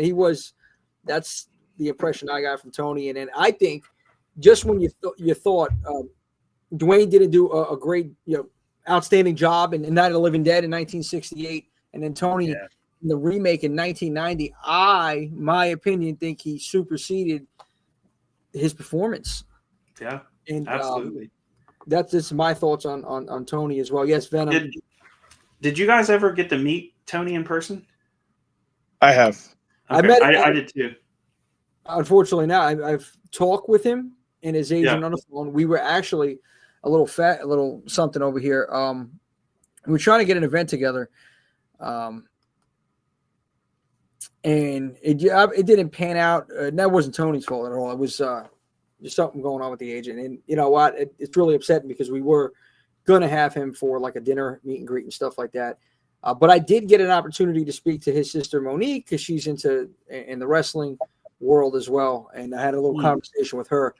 And I wish honestly I would have been able to meet him. But yeah, talk to the memories that you had with Tony. I met Tony at a Monster Mania event, and I'm kicking myself because I didn't get an autograph or a photo. But I was with some friends of mine, and he did not have a monstrously large line. But he is a presence unlike anything that I could ever describe. He is the picture of kindness, incredibly humble, thoughtful. I'm 6'3", like 260, and I shook his hand, and his whole hand just enveloped mine. Like, he's a beast of a man. He's 6'4", 6'5", 6'6", gentle giant in person, and it's something I'll never forget. Like, so who I was with, they got, I believe it was a Night of the Living Dead 1990 poster signed, and so he was talking about that, and he was just so attentive. And I would say tons and tons of the guests that I've met throughout the years at conventions, they're very attentive, but it's just he was so noticeably just paying attention to everything that you had to say, and that's what it's all about. Like he's beauty and he's grace. So it's something that's a memory I'll never forget. Tony Todd was a legend and an icon, and so I love the guy. He was phenomenal. Yeah, his contributions definitely will live on. His legacy will live on forever. In our killer genre. Swift, you were about to say something? Yeah, no, I met Tony Todd once. I met him in San Diego at San Diego Comic-Con, and everything that Ian said is correct. He's such a gentleman, class act. I met him in the street. I was walking down the street. I saw some giant next to me. I'm like, who the hell is this? I was like, oh shit, Tony Todd. I said, oh, Tony Todd, what's up, bro? And it's like, hey man, how you doing? What are you here for? And I told him, I'm here for Comic-Con, boom, boom, boom. Had a little blase blah conversation with him, and he told me he was working on a film called Sushi Girl. So this tells you how long ago that was. And he was like, yeah, man, it's a movie, Sushi Girl. But he explained it to me a little bit. But he was a class act, and he's a class act just like every film he's ever been in. He brings class to every role. He brings a gravitas. He brings a regality to every role he plays, no matter how insignificant the role is, or whether he's the lead actor.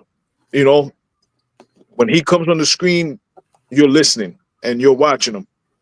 And it's sad what the Oscars did to him, and Shannon Doherty too. I expected more, but the Academy, they just failed. I do agree with that, with what they did with Tony. I want to bring out a comment that Mono Doc, shout out to Lawrence, what he said here. I will say the amount of horror films to be nominated for Oscars this year was impressive, and it was about time. That I will give them, that there were more than they've ever had for horror films to be nominated for whatever category. But I feel like we deserve credit. God, eons ago, man, a long time now. I mean, for films from the 70s, 80s, 90s to early 2000s, like why did it take all this time? I don't know. But this is why there needs to be something just for our genre. And I know maybe somebody out there's doing it, but nobody's doing it like us.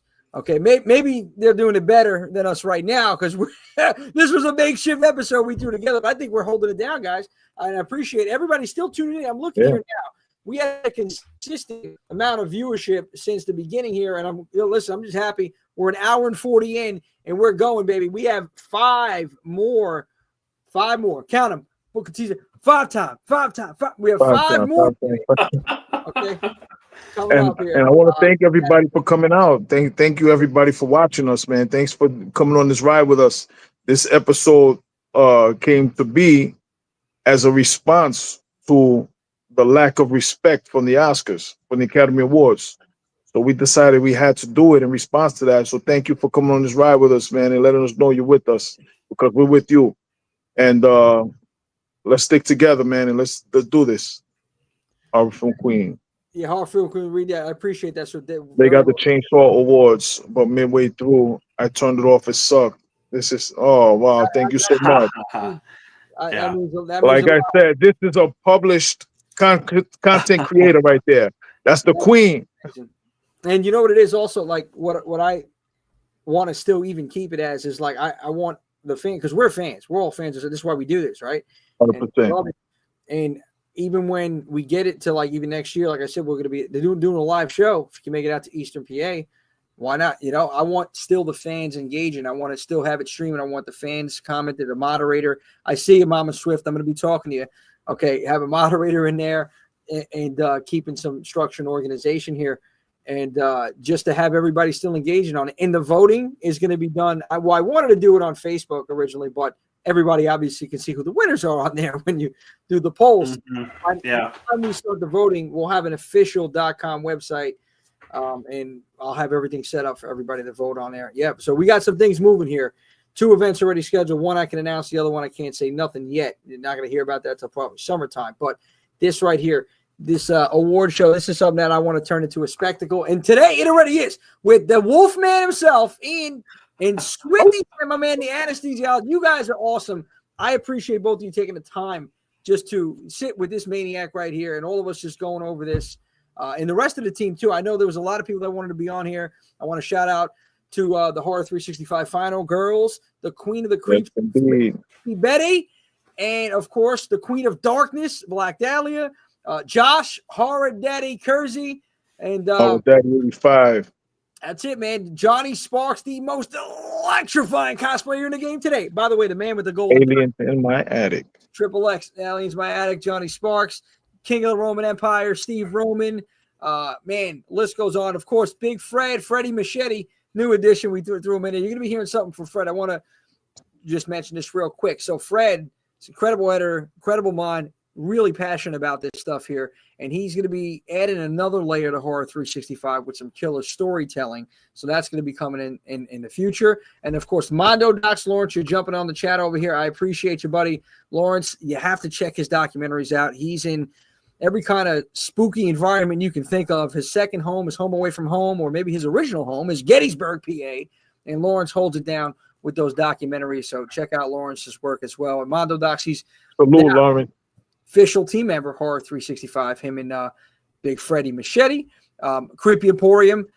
Now, they've been with us for a little while now. They do a lot of props, a lot of different designs there. We're on a little hiatus because they're working on a film, but I want to shout out Ruthless Ruby and Matt, your maker, okay, at Creepy Emporium. So we have just incredible family here, guys. And I know, am I missing anybody? But let me think, because my brain is fried. Forgive me if I'm a little bit off. 4 o'clock, I've been up between work, everything else. We're trying to get this rolling, so I might not be as sharp as usual. Well, like a tack, baby, like a tack. That's it. No, we're good. So if I forgot you, that doesn't mean I don't love you. That means you're not doing enough for the damn team. I'm messing with you. I really gotta mess with you. So I got everybody. There. But yeah, definitely shout out to everybody on the team. You guys are awesome. You guys really make this go round here. Respect. Contribute tremendously. So I thank you for that. And I also want to shout out some people. I want to shout out Regina for coming out. I want to shout out Brian from the Killer Point of View podcast. I want to shout out the horror film queen, Veda. I want to shout her out. Mondo Docs Rule. Yeah. I want to shout out LTV. Thanks for coming out. I want to shout out Salty Old Soul. I want to shout out Miss B and Linz. I want to shout out my main man from the motherland, McKay, Captain McKay, Random. Chicky, thank you, Ma, for coming out. Thank you. Absolutely. Killer reactions. Everybody out there, man. Jimmy the Gent. Hey, man, Jimmy 2 times. That's Jimmy 2 times, the man with the golden plan. Jim, you got to check the vote. Check the vote, Jim. Come on. Yeah, you got to check that. Okay, good fellas. Thank you, everybody, for coming out. But Goddess of Death, Ray, thank you. Appreciate you. Aesthetically Jess, thanks for coming out. Appreciate you. You guys are awesome. Lamar. We can't forget Lamar, man. Come on. Lamar, the lean, mean Lamar McLean, baby. You know he's holding it down. Yeah. That's definitely, man. You got to check, please. You said Plex. You can check out the film. Who's a short film? Who's Afraid? I want everybody to pay attention. When you're watching Who's Afraid, just pay attention to the cinematography, just the camera, the way Lamar gets these shots, and definitely the storyline. But like for me, what got me was the way it was shot for a short film. Oh, yeah. Fucking Hollywood, like big studios. Like so, yeah. Much credit. I can't get over it. I really can't. But yeah, you ain't seen nothing yet. Yeah, believe me. I can't wait. And if you ever need a crazy maniac for one of your films, you got one. No. And listen, I don't have to worry about acting. I'm there already. So anyway, guys, we're gonna move on right into. We have 5 more left here. So what's left? If you're asking what's left, Jimmy, we got Best Picture, Best Performance, WTF Moment of the Year, Final Girl of the Year, and Best Kill. And I think what we're going to do, just to spice it up a little bit more right now, we're going to get into the WTF, the what the fuck moment of the year. Let's get right into that right now. Oh, God. There are a lot of times we look and we see certain films and scenes in films and we're like, what the fuck did I just see? What just happened? Yeah, and last year there was honestly there was no shortage of them. I think right now the best thing to do is let's just go right into it, and then we could talk about some moments of last year. So I think let's just do that right now. What the moment of the year? Shower scene, Terrifier 3. Come on.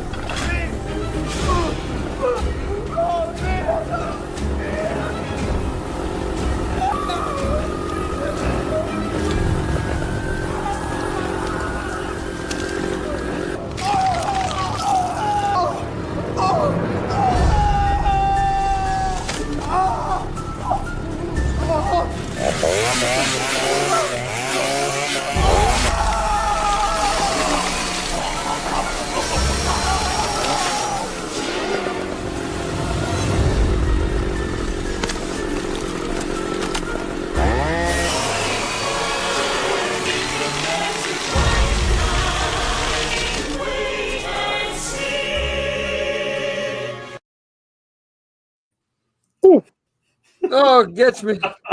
It just still gets me. And there was no surprise, I think, that won the, oh, God. What the F moment of the year. I remember people talking about it, but not mentioning any specifics of what happened in that shower. And there was other scenes in that movie. Like I think an honorable mention, Swift, you actually gave it a nickname, and it is called what? Would you say it was called? You want me to say? I'll say it. It's called yeah. Dub. Well, or we talk. Not even that. I'm talking about another honorable mention from that movie. As far as what the F is, the glasturbation, if you will. Oh yes, yeah. The glasturbation scene. Yes. Oh yeah. Oh. This one got me there. When I seen this, I'm like, nobody gave me a heads up. Heads up on this. Like, this is, and I just literally ate too, and it was hard to keep the food down. It was rough watching. Like some of these kills are really rough. Like I don't know. And then I hear people out there saying, "Yeah, this is my comfort film." I'm like, you got to be a sick mother effer, man. I mean, Jesus, this is you need a shrink, man. You need a shrink. Yeah. What do you think it is? Oof. And then we can talk about some other ones last year. Swift, go for it. Nah, I think it was it was pretty funny. You know, I was in the theater, I laughed at it. Pretty funny. It was gory. But you know, it wasn't let me tell you guys this. I watched Terrifier 3 and it was actually pretty tame compared to what I was expecting. I liked it, but it was pretty tame. It wasn't as brutal as I thought it would have been. But it was funny and it was I enjoyed it. But that shower scene was hilarious. You know, it wasn't that bad to me. So it wasn't really too WTF for me. I don't know. Go ahead, Ian, because I'm just starting to regurgitate a little bit. I do a very good job of telling myself in a situation, in any film, hey, this is a movie someone's making. I can separate it from reality. That one was rough. Oh yeah. I didn't feel nauseous, but I got my mouth got like really dry. So my thing with the Terrifier movies is I'll watch them all. I'm not, skipping tra la la la la to go watch them again, if you will. I expected, balls to the wall. I expected it to be really rough, and it was. So with that anticipation, that was not my WTF moment of the year. My WTF moment was The Offspring and Alien Romulus. Okay. That's my Fetty Alvarez has to inject that like what the fuck moment at the end. And here's like when I saw Terrifier 3, I saw it in theaters. There was probably like 20 people in the theater. Now 15 minutes into it, older woman got up and left. She was like, a few rows in front of me, and she was with a friend, and she like whispers in her, and she gets up and leaves and didn't come back. So I'm like, oh great, weeding out the weak ones. Now, both times when I saw Alien Romulus opening weekend, theaters packed. That first moment when you see the Offspring and you don't see him like fully lit up, like he's in that round like tunnel thing. Both times the entire theater screamed and gasped. Amazing. It was just like it was unexpected. Like even I didn't expect it. So to me, when I'm talking about like just fully unexpected, I expected what we got in Terrifier because that's what you go for. But that final bit with the Offspring and Alien Romulus was like, I mean, jaw dropping. What the fuck? So for me, that's what it is. That was a really good one. Let me tell you some of the WTF moments that I thought really stood out for me for 2024. You had like you said already, Jimmy, the glasturbation scene for Terrifier 3. That stood out as a WTF moment. You had Pumping Iron in Smile 2. Lewis, when he was that scene, that was a WTF moment. Like, yo, what the you had the scene in Longlegs that you alluded to earlier at the table. Oh yeah. That was a WTF moment. Yep. You had also the twist in Strange Darling. I'm gonna go back to that film again. The twist in that was a WTF moment. If you've seen it, it was a WTF moment. The twist in that film. And then I know you guys are gonna get sick of it, but Monstro Elisisu, that was in The Substance. Elizabeth Sparkle. If anybody saw that movie, they know what scene that was. You know, Oh, WTF moment. yeah. So those are the ones that stood out to me. But I'm not gonna argue with Rubber Dub Dub in the tub. Shower time. I'm not gonna argue with it. It's the power shower. Yeah, man. You know, there were a lot. That now you're thinking about it. Yeah, Alien Romulus. That was the Offspring. Ian. That is was actually a close second there. There were. I'm trying to think what others were mentioned. Swift. I know you went. I know you talked about The Strange Darling. I really got to see this whole movie now. It's like, you know. I haven't seen it, so Yeah, so we both got to watch. It's on my list for sure. Yeah. Oh, 100%, man. And I think, you know, that's the cool thing about a lot of films that we're getting nowadays too. There's a lot more of that. There's a lot more of these crazy, sick surprises, especially in our genre here that we begin. Let's go to some of the fans here. What do you guys and girls, goals and ghouls? What do you think was your WTF moment, everybody? Let's see. We'll get to it when Horrorheads chime in over here and start giving our WTF moment. Because right after this one, we're going to go into, I'll tell you the next category. We got 4 left. We'll save the best kill. We'll go to, what do you guys? I'm going to Swift Wolfman. I'll leave it up to you. We have 4 left. We have best kill, final girl of the year, best performance, best picture. What do you guys want next? Let's go Final Girl. I was going to say the same thing. Final girl. Yeah, let's go Final Girl next. We're going to drop Final Girl next. Then, all right, here we go. We'll chime in, wait for everybody to jump in here. Final Girl.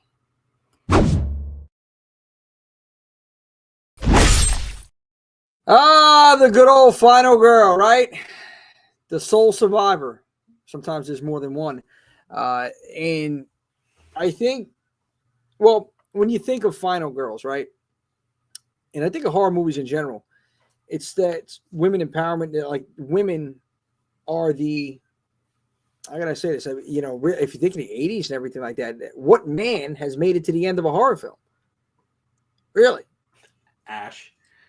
Okay. But that's like it. Ash, yeah. Ash Evil Dead. That's, I mean, it's always come down to the final girl. And that's where we got the quote, whether it was, you know, Jamie Lee, Laurie Strode in Halloween, or, you know, Adrienne King in the original Friday the 13th, and Nancy and Nightmare on Elm Street. And I mean, the list goes on and on. Those are some of the most iconic final girls. But this trend continues, you know, where there was, you know, Scream in the 90s with Neve Campbell, Sidney Prescott. Yeah. And then now, even last year, we look at, like, there were some really good final girls that stuck out. And very competitive. Yeah, it was. It was definitely competitive. And I was actually surprised. I was telling you this earlier, and I'll tell you, Ian, I was surprised at who the close second was for Final Girl last year. So okay, I'm intrigued. I will say that this is the one category that I thought was going to be as close to like everyone was going to vote for one specific.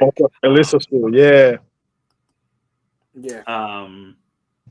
But you know, and I'm gonna hold my tongue because I'm not even gonna mention who I'm thinking until we reveal it. But you know, something a close friend of mine and I've been talking a whole lot about is where the Alien franchise is gonna go. And you know, we have Alien Earth coming up on. That's a Hulu and FX series. Noah Hawley is doing. I think it's going to be really killer.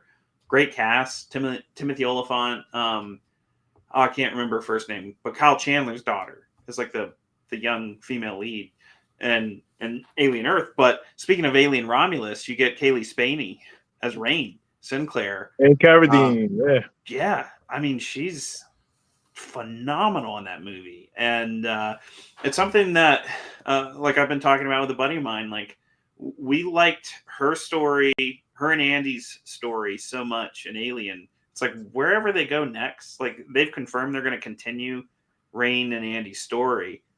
If the xenomorphs aren't in it, I'm totally fine with that. Now, do I think that's going to happen? Absolutely not. It's a franchise, and if they keep the xenomorphs out of it, people are going to lose their minds. But that being said, she was a killer final girl, and She really was. I'm really looking forward to see where she shows up next.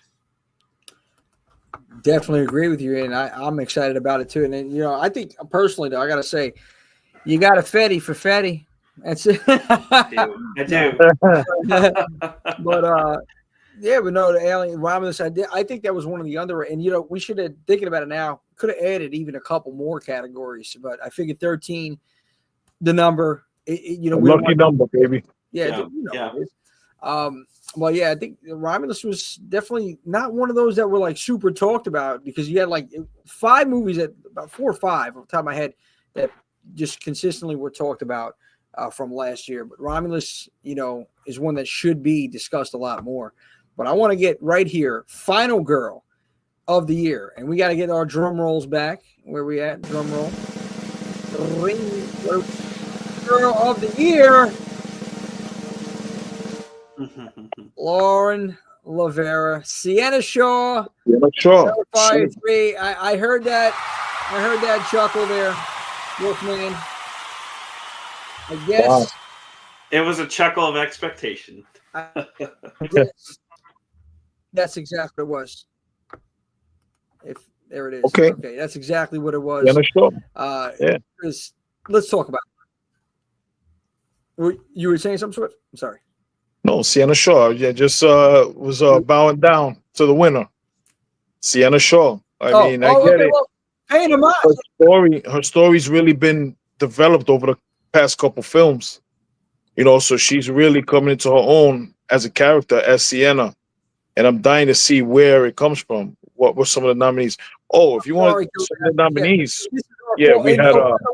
Speaking of which, I'm sorry to cut you off. Speaking of which, I wanted to talk about. We were planning on having the nominee section and having a little either picture or montage with it, but again, time was the problem here. We threw this together, and that's why we were just going to have a discussion and have everybody involved. But next year, it's going to be a lot more structured and planned out, not last minute. But go ahead, Swift. What were some of the nominees? We had FBI agent Lee Harker from Longlegs. That was Michael Monroe's character. We had her. We had freaking Ellen Hutter from Nosferatu. That was Lily Rose Depp. We had Maxine Minks from Maxine, Mia Goth. We had Rain. We had Rain Carradine, Alien Romulus. Excellent. Haley Spaney. And who else do we have? Yes, we have 1, 2, 3, 4. There was a couple more, and one that really didn't make that list was the close second, which got me. It was Joey, Melissa Barrera from Abigail. Abigail. Yeah. Okay, right on. Yeah. Whoa! I was surprised about that, and I was like, wow, thinking about it, because I already knew. Listen, Lauren, I knew that this was going to be it. I knew Sienna was going to take it.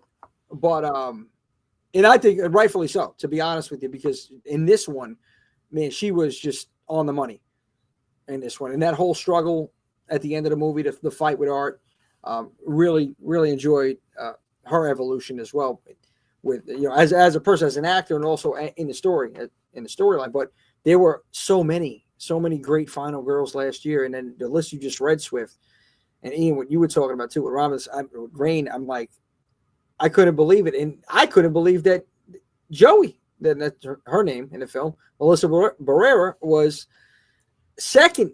And it was right there. If there was one more vote, it would have been tied. There was more. That's how crazy it was. Yeah. So, it just goes to show you, though, that there's that final girl still strong, still alive more than ever right now, and literally more than one way. So. What do you guys think in the chat? Yeah, let's get Horrorheads out here. What do you guys think? Final girls. Let's go chat. We got and yeah. I have a hot take about Final Girl. I'll tell you though. Oh, hot take on Final Girls. Let's hear the hot take. Get a hot take. Ray was my favorite Final Girl of the year. Yeah, Rain was great. Yeah, I got to hear this about the hot take here. Killer reactions. Tune in on Tuesday. Yeah, I guarantee. Yeah. Killing it, seriously. You guys are awesome. But let's see if he's Melissa Barrera. I mean, for me, I picked her. I thought I was going to be the only one because Melissa Barrera, but I was wrong. There's others. It's great. Sidney Prescott, favorite. Okay. Yeah. Let's I'm mad at that. PG-13. PG-13. Yeah. So me and Got though, I want to talk about her too. She's another badass. I mean, with the Great actress, girl, Maxine. She was, and it goes to show you like the lengths that she would have went through just to become famous. Like nothing was going to stop her. She was relentless. She was a badass. She was crazy. Oh, yeah. In that film, I was another one for me. I was like, we've got Mia Goth to look forward to in Del Toro's Frankenstein later this year. Nice. Really? Don't know who she's going to play. Everyone's speculating she's going to be Elizabeth and potentially the bride, but we'll have to wait and see. I can see that. Boy. Yep. Okay. Yep. But only time will tell, man. But definitely love Goth. We're gonna move on. We got 3 more left. Best kill, best performance, best picture. You know what? Let's go right to the kill. Straight to the kill. Hey, you want to go right to the kill? You want to do that? What are you thinking? What do you think? What do you think? Let's do it, baby. You want the kill? Okay. Let's catch the bodies right now. Let's go. Get your bodies in here, baby. Kill of the year. Where are we, Kill? Jimmy's looking for you, Kill. Okay. Somewhere. We're live, pal.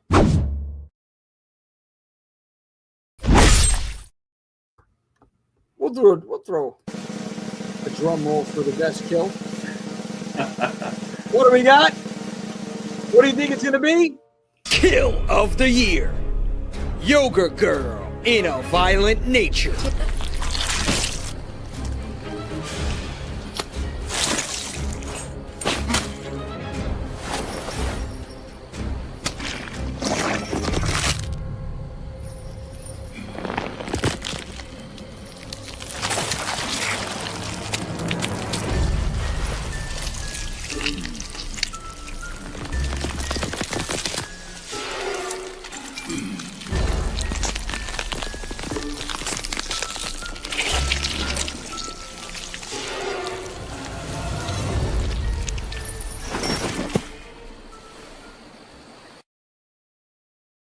You know what gets me is she gets it right through the stomach, right through the back, the stomach, reminding me of something like Blaine from Predator when he got shot out. He just stood there in shock, and she turns around like, "Hey, let me see your face real quick." You just turn it around, and she just stands there, and just waits to get leveled, and just gets taken out even more.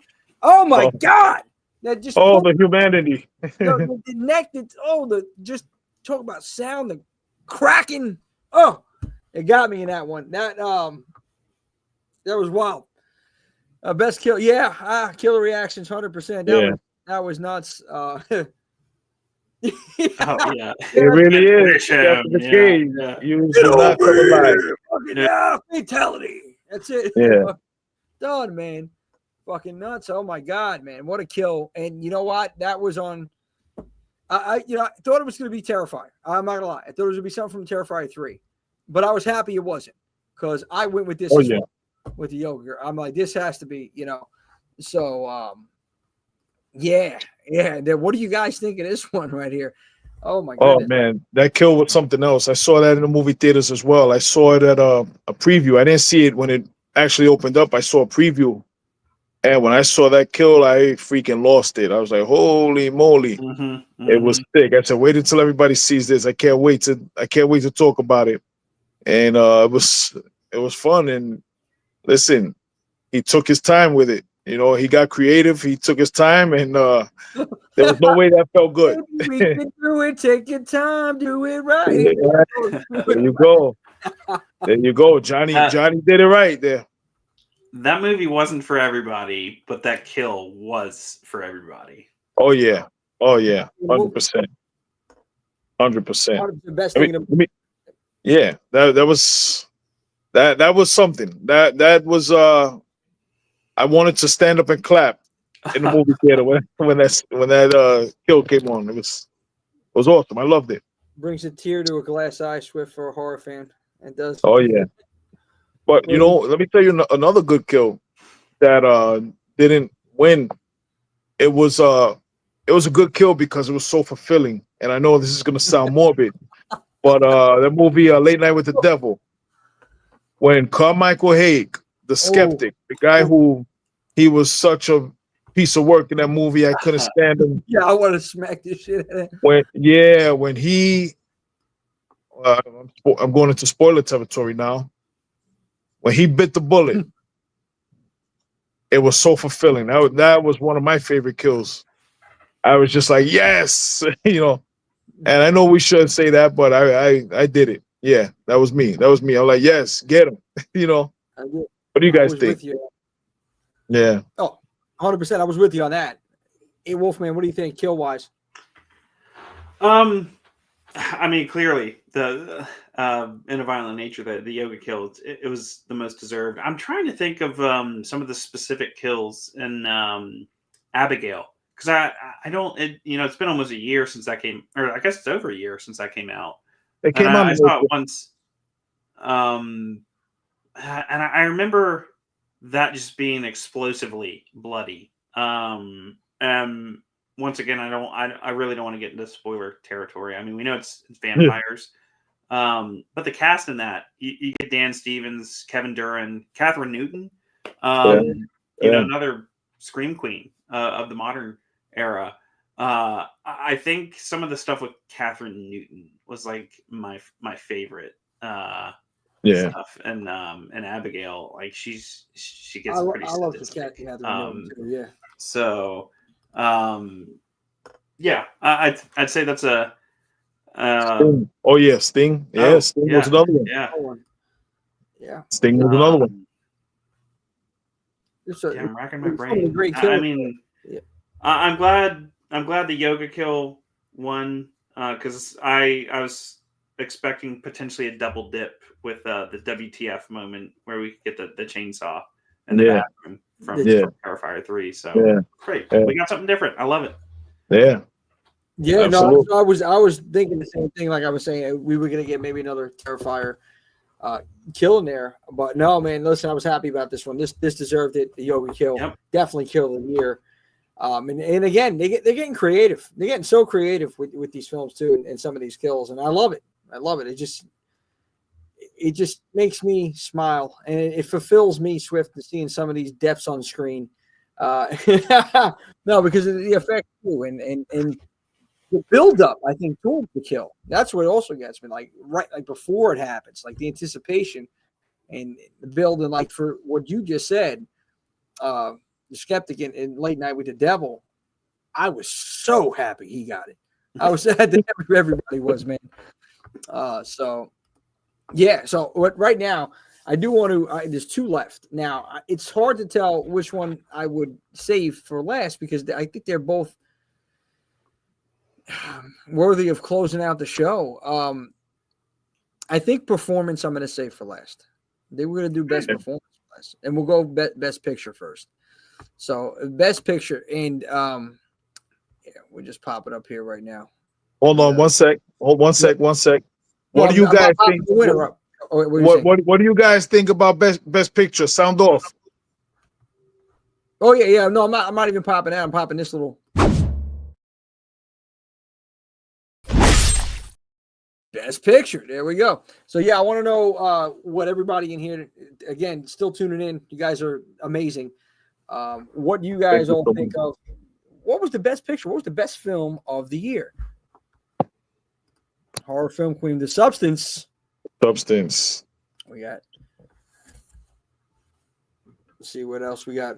They're chiming in there. And you know what? It's so funny because there's some movies that didn't make the list here on Well, we'll wait. We'll talk about it afterwards. Got Johnny Sparks. Godzilla -1. Well, that was That was the 2023 year though. before. Mm-hmm. Yeah. Was it? Was it? Yeah, that was 2023. Yeah, Minus there are a one lot was 23. of 2020. Yeah, a lot of different type of films. I mean, like, Yeah. we talked about Quiet Place, Alien Romulus, Maxine, Nosferatu. The other ones that I got here that are worth mentioning. Most Swifties were Smile 2 and Oddity, Mr. Crockett. Yeah. Heretic. Yeah, Heretic, Imaginary, The First Omen. Strange Darling. Yeah, I don't know if we mentioned that tonight, but Strange Darling. That's Yeah. Just in case nobody heard about it. just in case you didn't hear A nice little movie. 17 times tonight. It's all right. Model Dr. That was fun at the moment, but he says Nosferatu deserves Best Picture. Thank you, Maria. Thank you. Thank you, Maria. The minus color one was 2024. Okay, yeah, the one in color. Minus color, I mean, the black and white. Yeah, so technically, but yeah. Okay. Yeah, the -1 minus color. Yeah, that was 2024. You're right. Sorry about that. Abigail, Arcadian. Yeah, Sting. Yeah, Arcadian. And there were like so many other movies too, like the straight to video, like movies that weren't not even promoted in the theater, like that. Exuma. Yeah, bunch of them. Chime. Okay. So we had the coffee table. The coffee table was the platform too. Okay, the platform too. All right. Let's see what else we got. Yeah, so we got. Sorry, gotta have some water here.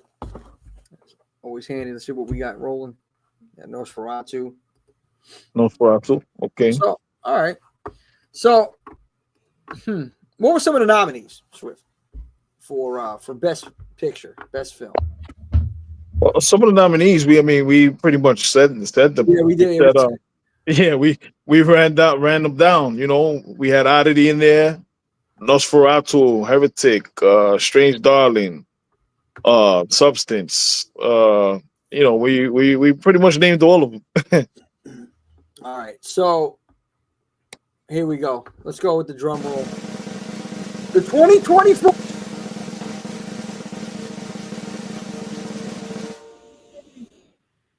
It's none other. Nosferatu. Oh, wow. Nosferatu. Best Picture. Wow. Congratulations. Okay. And I'm shocked. I'm shocked at that one. Yeah, for the team. I was so ready to be like, of course it was gonna be the same. The way it was going. Yeah. No, it's awesome. It's great.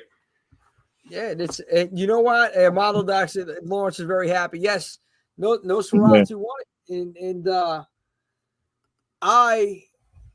I was shocked. I really was, because I was thinking Substance or Terrifier 3, just based on the crew that we had. But even Johnny chimed in. Yeah, baby, that's it.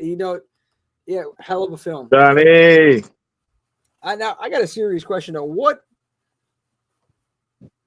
What makes the film for you? For everybody, it could be different. What makes the film for you like a favorite, or let's say the best film of the year? What does it have to have? What attributes, what qualities does this film have to have for you to consider it your favorite film of the year?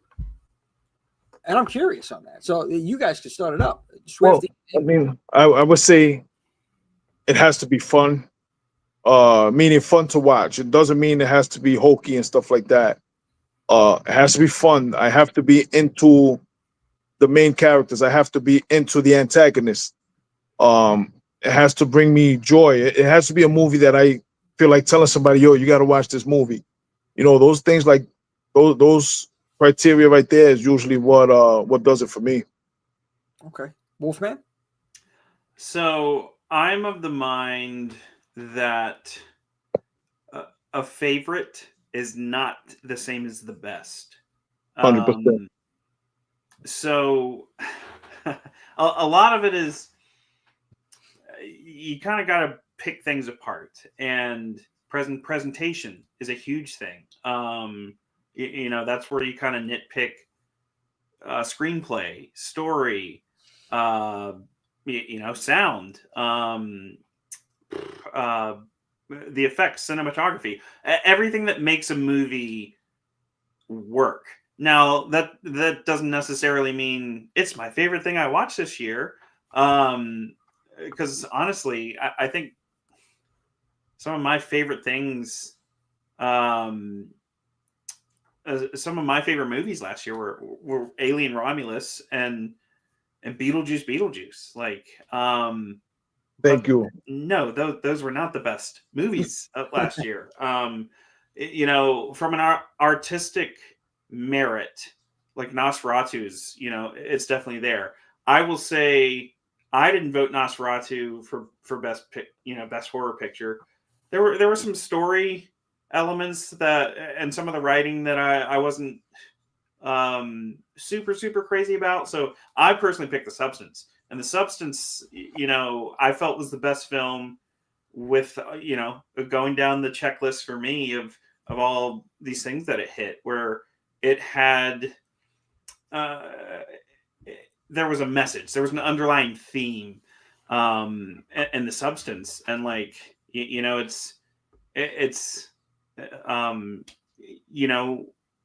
Demi Moore speaks to that, like when she won her Golden Globe, and she's like, where essentially it's like, once you're washed up, like is there still a place for me? And it's this internal battle and this struggle. So there was a story in The Substance where I was just like, holy crap, like there's substance to The Substance. Yeah, no, it really is. Yeah. That's the kind of stuff that I think a lot, and I'm a writer and a storyteller and a researcher, and so all these things, like, it's all subjective. We all think differently, feel differently, enjoy things differently. So I just felt like overall, horror-wise, the thing that I watched last year that I was like, that was the best thing I watched was The Substance. It wasn't my favorite, but I thought it was the best. So I'm glad Nosferatu won, because Nosferatu was this beautiful, epic, just teleports you to that time, and that's what that movie was meant to do. And so it did all of that and succeeded in all of that perfectly. So I thought The Substance was going to win, but I'm awesome. I'm glad that I was wrong and Nosferatu took the cake. That's great. Nosferatu took it home, but I got to agree with The Substance. There is substance to The Substance, and trifecta today. So far, we have one more left, but I will say, like, I want to say something on it, but I don't want to spoil it for The Substance at the ending. And there is this story there. There's it could be anybody, but I know females, okay, women, they feel at times, they're getting older and they don't look as good. And this is a story of like a woman that wants to maintain her beauty because it's just image. It's all superficial. And beauty it's not all that. You got to embrace also your age, and it comes with it. Like, you get older, you get wiser, they say. It's true. Embrace your age, embrace who you are, love who you are. You don't have to be this person that you see maybe on the TV. So beauty is not outside, it's inside, right? And I know I'm getting psychological and deep, and we're sitting down having this TED talk here, Jimmy talk. But the thing is, the meaning behind this movie, I'm trying not to freaking spoil it all and say some things, but it's deep. It's deep, man. What will you do to have that again? To be young again, to feel youthful again, it goes for everybody, not just women, like even us. It's a question.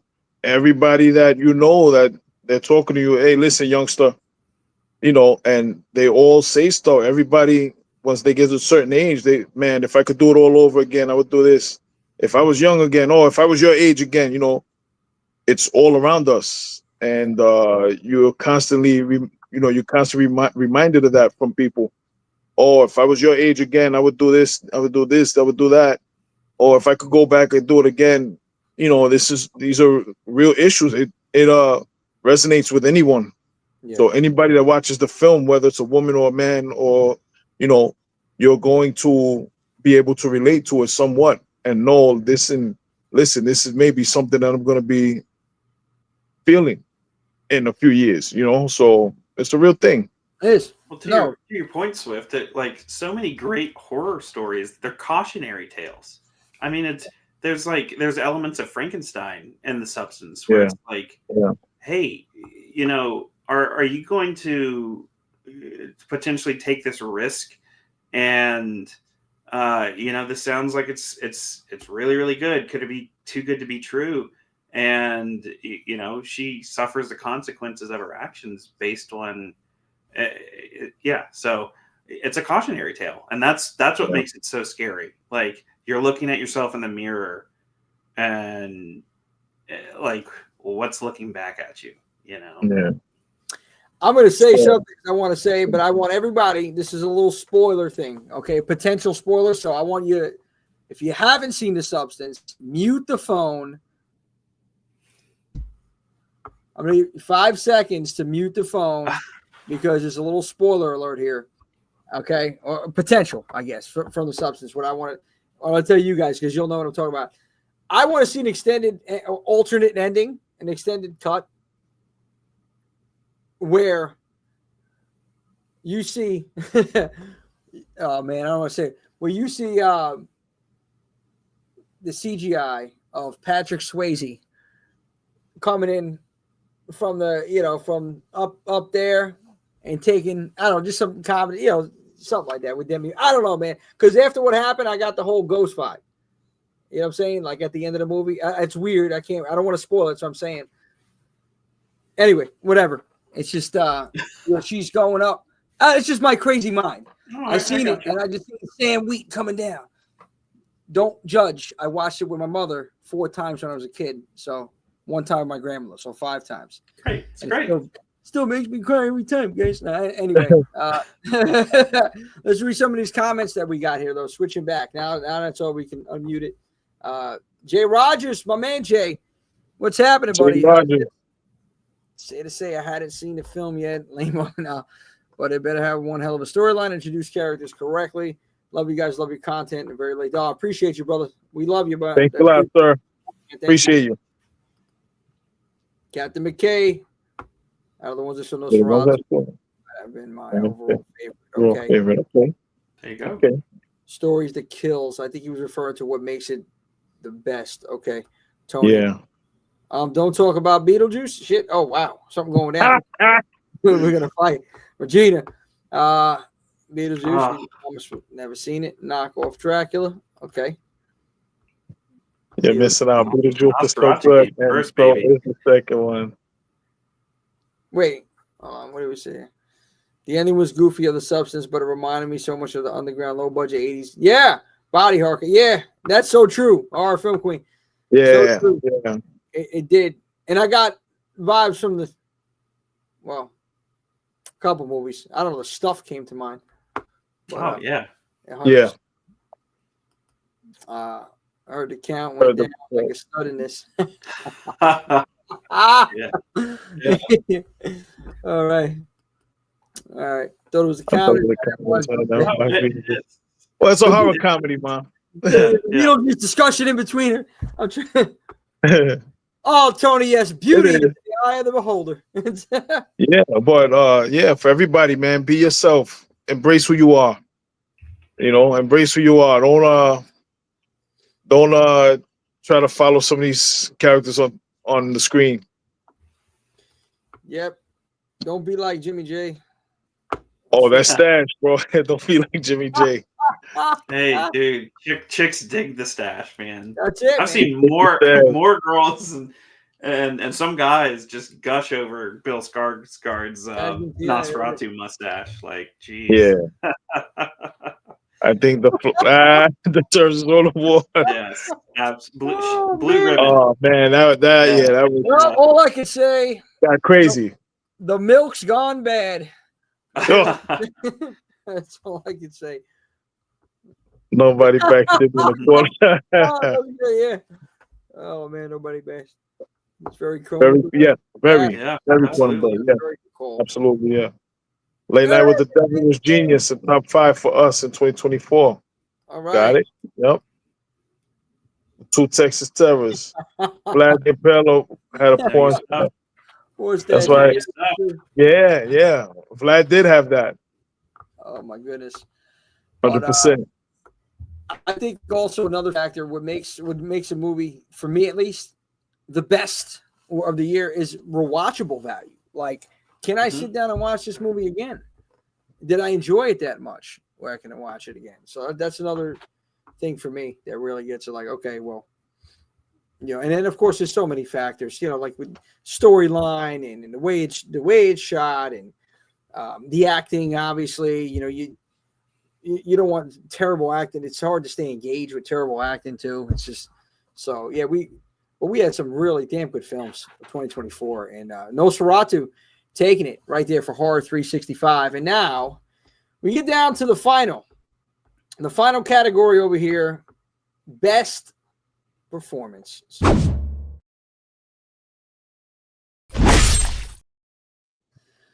Oh boy. Oof. This is the biggie. Yeah, We had a lot of great performances this 2024. This was a tough Too one many to count. to pick. Yeah. What are some of the nominees you have down there, Swift, for best performance? Okay. Once again, we got Demi Moore as Elizabeth Sparkle in The Substance. We have Hugh Grant in Heretic. Another performance that didn't really get talked about too much in the show is Lupita Nyong'o in Quiet Place Day One. Like, her performance was insane. We also have David Dastmalchian in Late Night with the Devil, because he really performed his butt off. And we also have James McAvoy in Speak No Evil as Patty. Sick performance. It was one of the most visceral performances of the year. And that's just to name a few. We have Nicolas Cage as Longlegs. Again, that performance was, was bizarre. It was very Nicolas Cage. And it was so many. I think about it, man. This was really the toughest for me to choose out of this, and it came down to what I enjoyed the most, because there was so again, acting was phenomenal by some of the names that you named right there. And I look at these films and it's like, wow, how can I even pick? How can I even decide on this one? Ian, what do you think about like the acting last year, 2024, some things that stood out to you, or anything you want to comment on, like your performances for Dastmalchian as Jack Delroy. I mean, I feel like Jack Delroy is real. Like that's something that's huge. Swift, you mentioned earlier, you had a buddy that you're like, watch this, and they're like, they thought it was real, and Dastmalchian, if you know who he is and you know the movies that he's done, he plays a certain type, and I'll say Jack Delroy is against type for him. Thanks. And it was a good thing. Like, I was blown away. Like, he had that likability. And everything that he does, he has that likability. But he's so good at playing like sick people, like mentally unstable people, goofy people. And so you get somebody like Jack Delroy, who's very dapper, likable. I mean, he's up there rubbing shoulders with what's his contemporary that's supposed to be Johnny Carson. You know, like he fits it. Yeah. He fits that. Yeah. So you know that's up there for me for sure. I mean, Longlegs. Like Nicolas Cage is like I mentioned earlier. He just embraced that unhinged. Like it doesn't make a difference what he does. Like he's just crazy. And like the scene where he's driving in the car and just like you know just screaming and like incoherent nonsense. Like dude, like it's brilliant. Like so that was great. But you know once again we go back to Demi Moore. Like I mean she just gave performance of a lifetime in that movie. The Substance. So Skarsgård, I mean, I know I mentioned earlier, like he didn't get top billing, so I think like legitimate award shows, he would have to be more supporting, best supporting actor. But Skarsgård gives one hell of a performance, and everybody did. Willem Dafoe in that, like, so many parts in Nosferatu. I think Nick Holt was one of the best parts of Nosferatu as Thomas Hunter. Just the dread that he has to go through in that movie, and he sells it. So I mean, there were some outstanding performances. The guy who plays Andy. And Alien Romulus. He hands down one of the best performances, playing essentially two different versions of the same character, and like he could just turn it on and off like one way or the other. So yeah, exactly. She was thinking about retirement, and I think that story was super personal to her because it's something she identified with. Absolutely. So you know, I wonder how much of that, like, how much of it was acting. Like it was so personal to her. Like, you know, Ian, I'm really surprised. I thought you were gonna bring up Lily Rose Depp for her performance in Nosferatu. I really thought you were gonna bring her up. You could, you might want to burn me on a stake. I did not like her performance in that movie. Wow, really interesting. No, I thought she overdid it a bit personally. Okay. There were some scenes where she went a little too wacky, and it's so honestly, that's why I will say Lily Rose Depp is the reason I didn't push Nosferatu as my film of the year. Wow, really? That was one of my weak links. I don't know what it was. Like there were times where she got a little too wacky, and I was just kind of like, it took me out of it. It did, yeah. Okay. So I could be in the minority, but I spoke to a couple other people, and they kind of felt the same way. But I know some people loved her performance. So once again, it's all in. It's subjective. Yeah, I mean, it's subjective. Yeah. And this is what got me on this one right here. We're gonna get into the performance of the year, final category, guys. Here we go. We're gonna get the drum roll for you right here.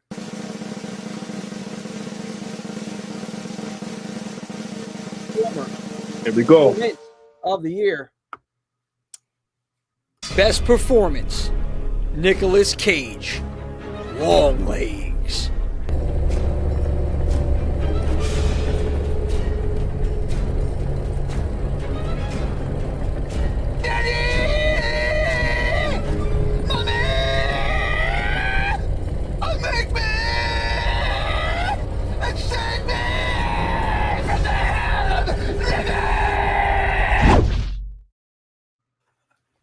Yeah. So I'm so glad we got that. Yeah, you know, it's funny. I was laughing when you said it because I saw you. Yeah. Yeah, I was like, oh, you called it with that Nicolas Cage being Nicolas Cage. Year Longlegs, and Demi Moore gets screwed again. Somebody saying it out there. Demi Moore. No, listen. I gotta say, man, I was actually surprised at this one. Yeah, me too. Jimmy, Tony was there. Jimmy. What are you doing picking this one? What happened to Demi? No, listen, I understand. People are going to be getting upset about this. Wow, that doesn't even. Yeah, it looks like that's crazy. Another movie I might. Regina, you got to see it. Jesus, you got to watch it. See that movie. Yeah, this is I'm telling you right now, he doesn't. He's unrecognizable in this movie, Nicolas Cage. And he was off the damn wall. He was unhinged. Like it was wild. And just you just seen the clip from there. I mean, I was surprised though that he won this one because I really thought everybody was going to go with Demi Moore. I thought it was going to be Substance again, finalizing it, but no, quite a few went with Nick Cage, Long Legs, and I know, horror film queen. It's, I know, you know what? I voted Demi, so yeah. Oh, Ian's Wolfman's over here trying to save his own ass, right? He's like, screw these guys. I voted Ian. I voted Demi. Excuse me. Oh man, it's yeah, Mama Swift, you gotta watch Long Legs. Yeah, you gotta watch Long Legs. Let me know what you think. Yeah, it was hard. It was hard for me to pick like who I would go with on in this one. Now, people got to remember we have about I think 12, 13, maybe 14 people that voted on this, and you're just getting our opinions over here, us three. You know, majority. Surprisingly on this one, man. Not majority, but over, I think, almost half went with Nick Cage and Long Legs. Awesome. That's crazy because Nick Cage only played Nick Cage. What the heck? Yeah, right. Yeah. But the guy has such range. Like, he's in Con Air and now he's in Long Legs. I mean, listen, he was Castor Troy, he was Johnny Blaze, he was every character he's ever played. He was Nicolas Cage in that movie, Long Legs. yeah, it's just one big pile, the whole compilation of all those characters right here. Yeah, he was wild in this one. But I do feel like I gotta say this horror film queen, you're right on this one. He's so versatile and talented. Long Legs 2024 version of Silence of the Lambs. Facts. Yeah. Facts. 100% facts. That's a killer. That's a killer reaction. That's 100%. From the killer point of view. From the killer point of view. And Long Legs, again, another one of those vibes, the feels and the feel of the movie. It was just really, it was different and shot well. Acting, as you can tell, Nicolas Cage, fucking off the charts. So, if you haven't seen it, Yeah. 100%. Definitely with the female. FBI agent Lee Harker. The ending. What did Chicky say? Okay. Let me see. Well, don't forget Valley Valley Girl, the first Nick Cage movie you ever saw. That's it. Raised in Arizona. This guy's all over it. Again, you talk about versatility. His range is crazy, man, and it's just that he is just made for this, made for acting. Nick Cage. I don't know when the man's going to retire. I have no idea. He's like, I like that he came back to horror. I like that he came to the horror genre the last few years. Yeah, we got him in Renfield. Mandy, Arcadian. I was gonna bring up Mandy. Yeah, Mandy, Arcadian, Long Legs. He did that space film. I think it was a space, Color Space. Yeah, Color Space. I knew it was something like that. Yeah, Color Space. Yeah, Moonstruck. Yeah, Moonstruck. When he got snap out of it. Everything. Nicolas Cage. He's showing love to horror now because he is a horror show, so he might as well fit in with the horror genre. Listen, you know what? People could talk about Willy's Wonderland. There it is. Yeah, Willy's Wonderland. Yep. Classic. No. Fact. Yeah, Willy's Wonderland. 100%. It's you think about it though.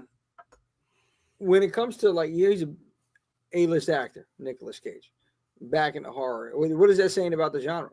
Because you think about horror back in the 80s, right? You think about people they got their starts in horror. And moved on. About it at times. Johnny Depp, Nightmare on Elm Street. Kevin Bacon. Yeah. Friday 13th. Jason Alexander and The Burning. Yeah. Look at that. There you go. I mean, Jamie Lee Curtis. Go on. The list goes on and on. Yeah, and That's why we deserve more credit. That's why this genre needs more recognition. And that's why we decided to do this. And this is why we have put together for everybody out there the Horror 365 picks of the 2024 year, the Year in Fear 2024. 13 different categories, 13 winners here. I will say this, although Ian, Substance didn't get Best Picture, and I know Demi Moore, she didn't get, a Best Performance. She got screwed again, but they won 3. Trifecta. It's most at any other film on here. 3 Substance got. So Margaret Qualley won. I'm appeased. Yeah. Sue, there it is. There you go. That's right. That's my girl. Andy McDowell's daughter. One of them. One of her daughters. Yeah. I'll run down the line real quick, showing everybody what we had here for our picks. So, Best Supporting Actor, Margaret Qualley, Sue in The Substance. Film Studio of the Year, Neon. Best Sound, The Substance. Best Visual Effects, Abigail. Best Director, Robert Eggers, Nosferatu. Best Indie Film, Late Night with the Devil. Villain of the Year, Art the Clown. Best Makeup, The Substance. Final Girl of the Year, Lauren Lavera as Sienna Shaw, Terrifier 3. Best Picture, Nosferatu. Of course, we also had, I played the compilations over here of what the F moment of the year. We're not going to get back into that, but what the F moment of the year was the Art the Clown, just shower scene of hell. And the Kill of the Year, with In a Violent Nature, the Yoga Girl. And Johnny. Best Performance of the Year, Nick Cage. And it was phenomenal show, guys. Really, seriously. You guys. A lot of fun. I want to go to whoever. No Swift 10. Oh, Brian. That's the man right there. That's my brother Brian. Shout out to Brian. Brian 2J. Thanks for tapping in. Mondo Docs. Yes, Lawrence, you are correct. Lawrence is bitter. Demi for life. Oh boy. Tony Masari, The Year in Fear, but no sponsor takes it in the rear. Oh man. Oh boy. I never knew he owned a suit. Hey, listen, you always need one. Yeah, Ilson, that was incredible. That was incredible. Great work entirely with this award show. I had to check it out. I'm so Ilson, thank you very much for coming in. And Brian, thank you for coming in. Appreciate you, brother. Miss you. Of course, you highlight that. Listen, you guys, everybody here, everybody that stuck it out and tuned in, everybody that's still here, you guys especially, Wolfman, Swift, you guys are amazing. I appreciate everybody jumping in here. This is, again, guys, this is only the beginning. And I want to say thank you, Regina. Thank you, Regina. Everybody, Johnny Sparks is in the comments there. Tony, Jason, Mama Swift, everybody out there. Ilson, Killer Point of View. Thank you. Horror Film Queen. Yeah, thank you, Horror Queen. Maria Rodriguez, Lawrence. I guess Mondo Docs. He's upset. Okay, yeah, Demi for life. I understand. It's geez, I know, but hey, listen. There's always next year. Appreciate you, Johnny. You too, brother. Swift looking sharp. Yep. Tony, thank you. Can't wait for Monster Mania Con. Yes, indeed. Can't wait. Great show. Appreciate that, Killer. Brian, thank you very much, brother. That was a lot of fun. I'm glad you could tune in too, Captain McKay. Thank you. Yes, sir. You guys are, you guys are amazing, man. So this was something we put together last minute. It was Tuesday. We had this conversation, and I'm like, all right, well, let's try to get everybody out here and get everything, So this is we can put together great stuff quickly in a pinch. We work best under pressure. So we're done, baby. Woo! Put us under pressure, and we're gonna shine because, like they say, diamonds are forever. So is Horror 365. Woo! That's it. Little nature boy. Let me tell you something. For those that are also wrestling fans, you got it. If you ever need any inspiration, just listen to one of Ric Flair's 1980 promos from WCW or NWA or something like that. Flair is just off the charts. It gives you a lot of motivation. But guys, again, back on the heart, we're here. The first annual Year in Fear Awards.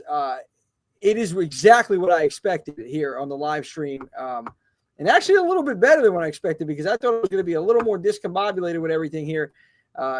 Timing on this, but it was just we did what we could with what we had, with the time that we had, and I think with all of us coming together, man, we knocked it out of the park. I was very happy with just the communication from the fans here, with you guys, and all the picks. Yeah, everybody on the team couldn't make it. Appreciate you sending the picks in, keeping horror booming, keeping it going, and I can't wait to see what 2025 holds for film.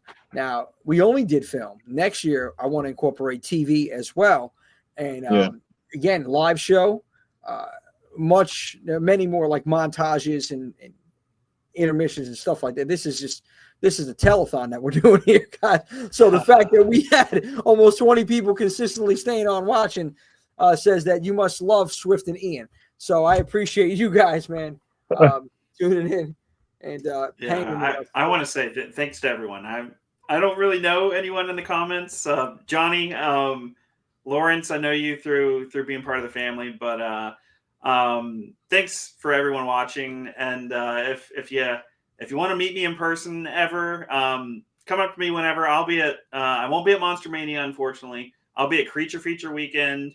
I'll be at Chiller Theater in April. I'll be at GalaxyCon Richmond. So we're networking and trying to get a lot of stuff going. So we're a family here, and you guys are all an extension of that family. So we love you all.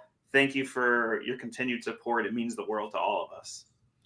Thank you. Yes, very, very well said, Ian. And I just don't see Ian when the moon is full, or when the wolf bloom.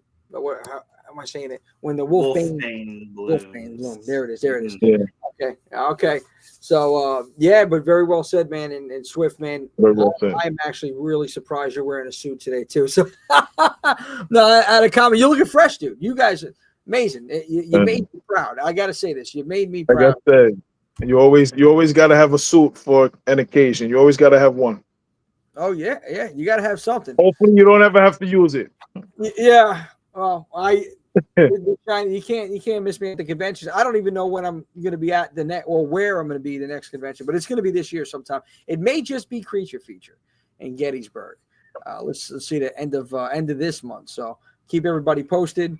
Big out for the Wolfman. Check him out. Universal Monsters everywhere. Wolfman is holding it down, and every Monday he contributes on Horror 365. Phenomenal post, man. You're absolutely killing it. I enjoy it. Enjoy learning. You're a wealth of knowledge, and I appreciate that. Yeah. Swift, of course, 2000 Tuesday, man, very detailed. And when you break it down with some of your posts, I've noticed also every Tuesday. Again, I'm also learning from everything both you guys are doing here, and it's just incredible, man. So keep up the great work, Swift. Seriously, a lot of research I could tell you're doing on that, and it means a lot for you taking the time out to do that. And keeping everybody, man, engaged here, man. This is what it's about. Like Ian, what you said, we're a family. There's more members. You met some, maybe you haven't met the others, but we will be out there. This year, we're going to be at these conventions, at some events. Next year, we will be having a couple of our own, once again, returning to that scene. I can't wait.